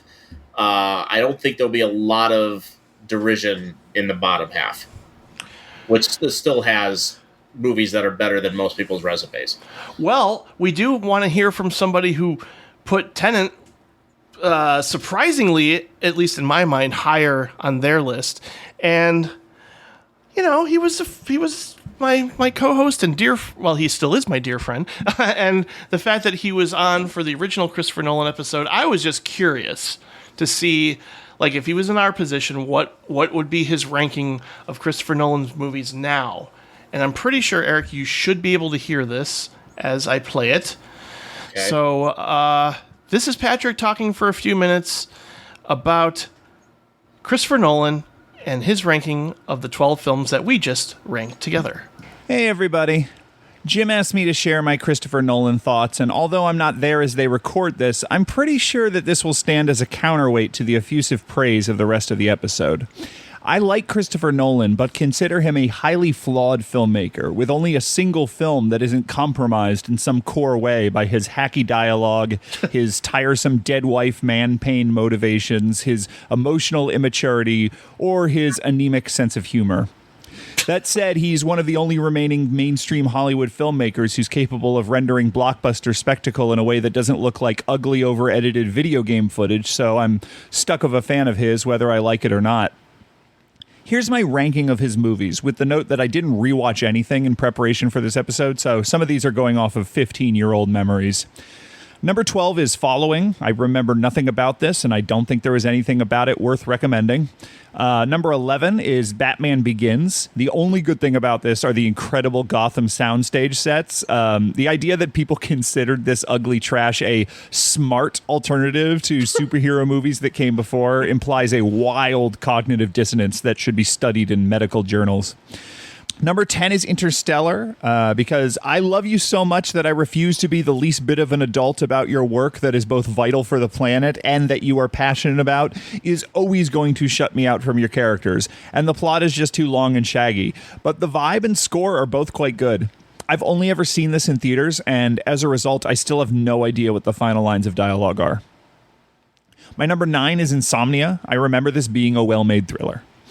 My number 8 is Oppenheimer. I think Nolan is able to communicate the weight and urgency of a historical moment through pure showmanship and sensation, which is very good because it stumbles whenever it tries to develop ideas into something more meaningful. There are a lot of great performances in this, which only emphasize why people should stop casting Benny Safdie in things. He is a bad actor, even when acting in his own accent. Number 7 is The Dark Knight Rises. It's dumb as rocks, and its politics are so hilariously reactionary and conservative that it inspires more pity than offense. It's like, Occupy Wall Street is not coming for you, Chris. Just relax.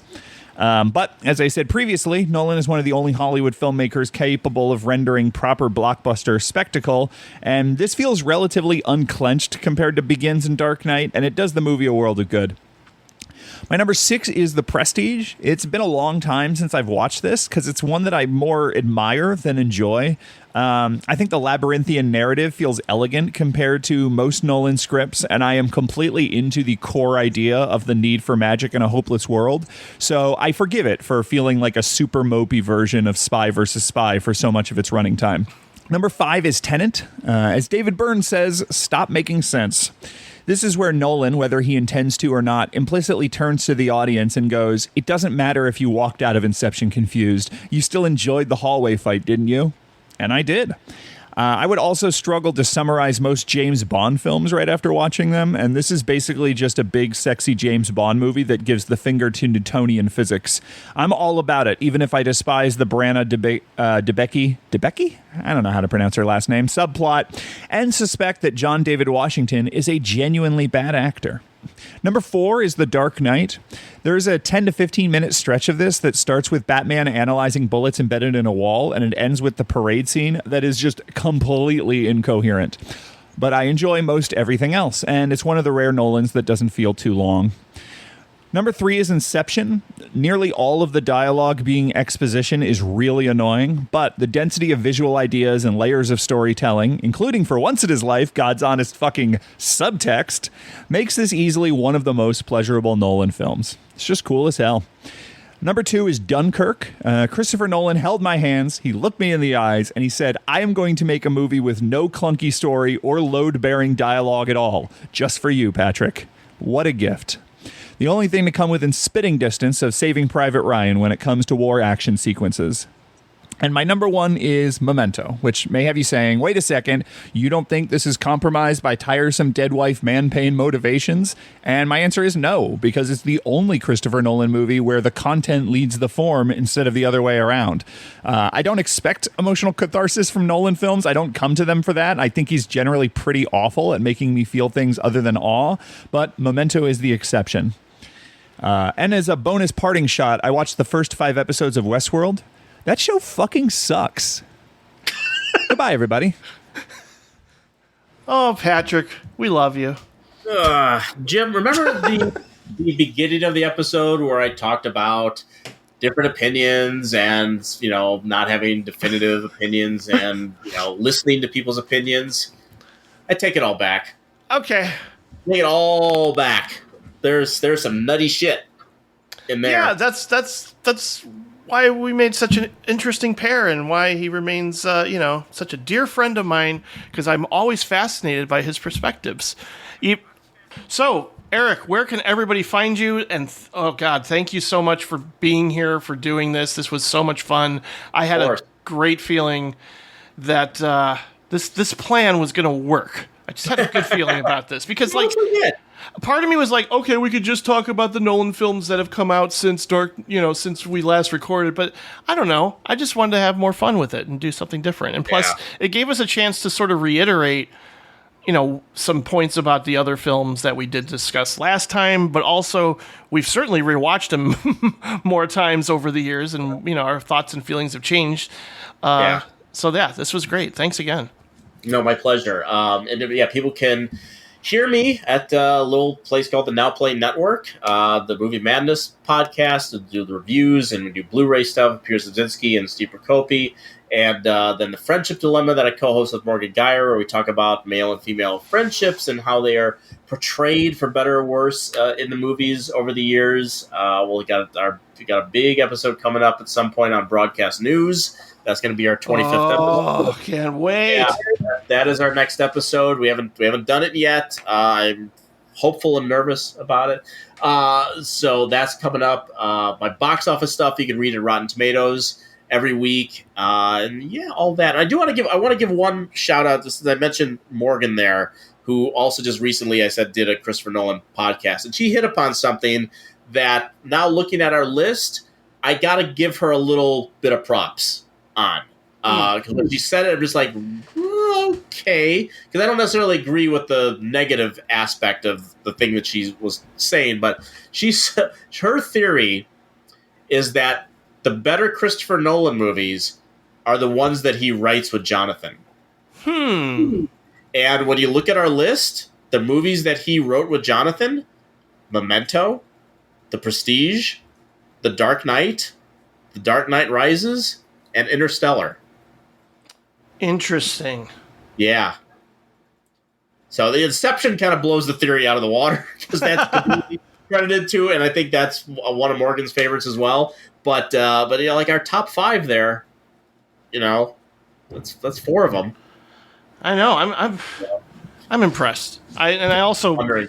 But also coming up at Elk Grove Cinema, there's a little thing on July 31st you might want to plug. Yeah. I think I am going to be there for that because I've never seen The Last Starfighter on the big screen.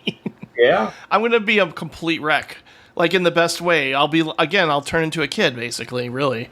Well, aren't you co-hosting it with me? I certainly, you bet I am. Okay, I was just like, did you forget?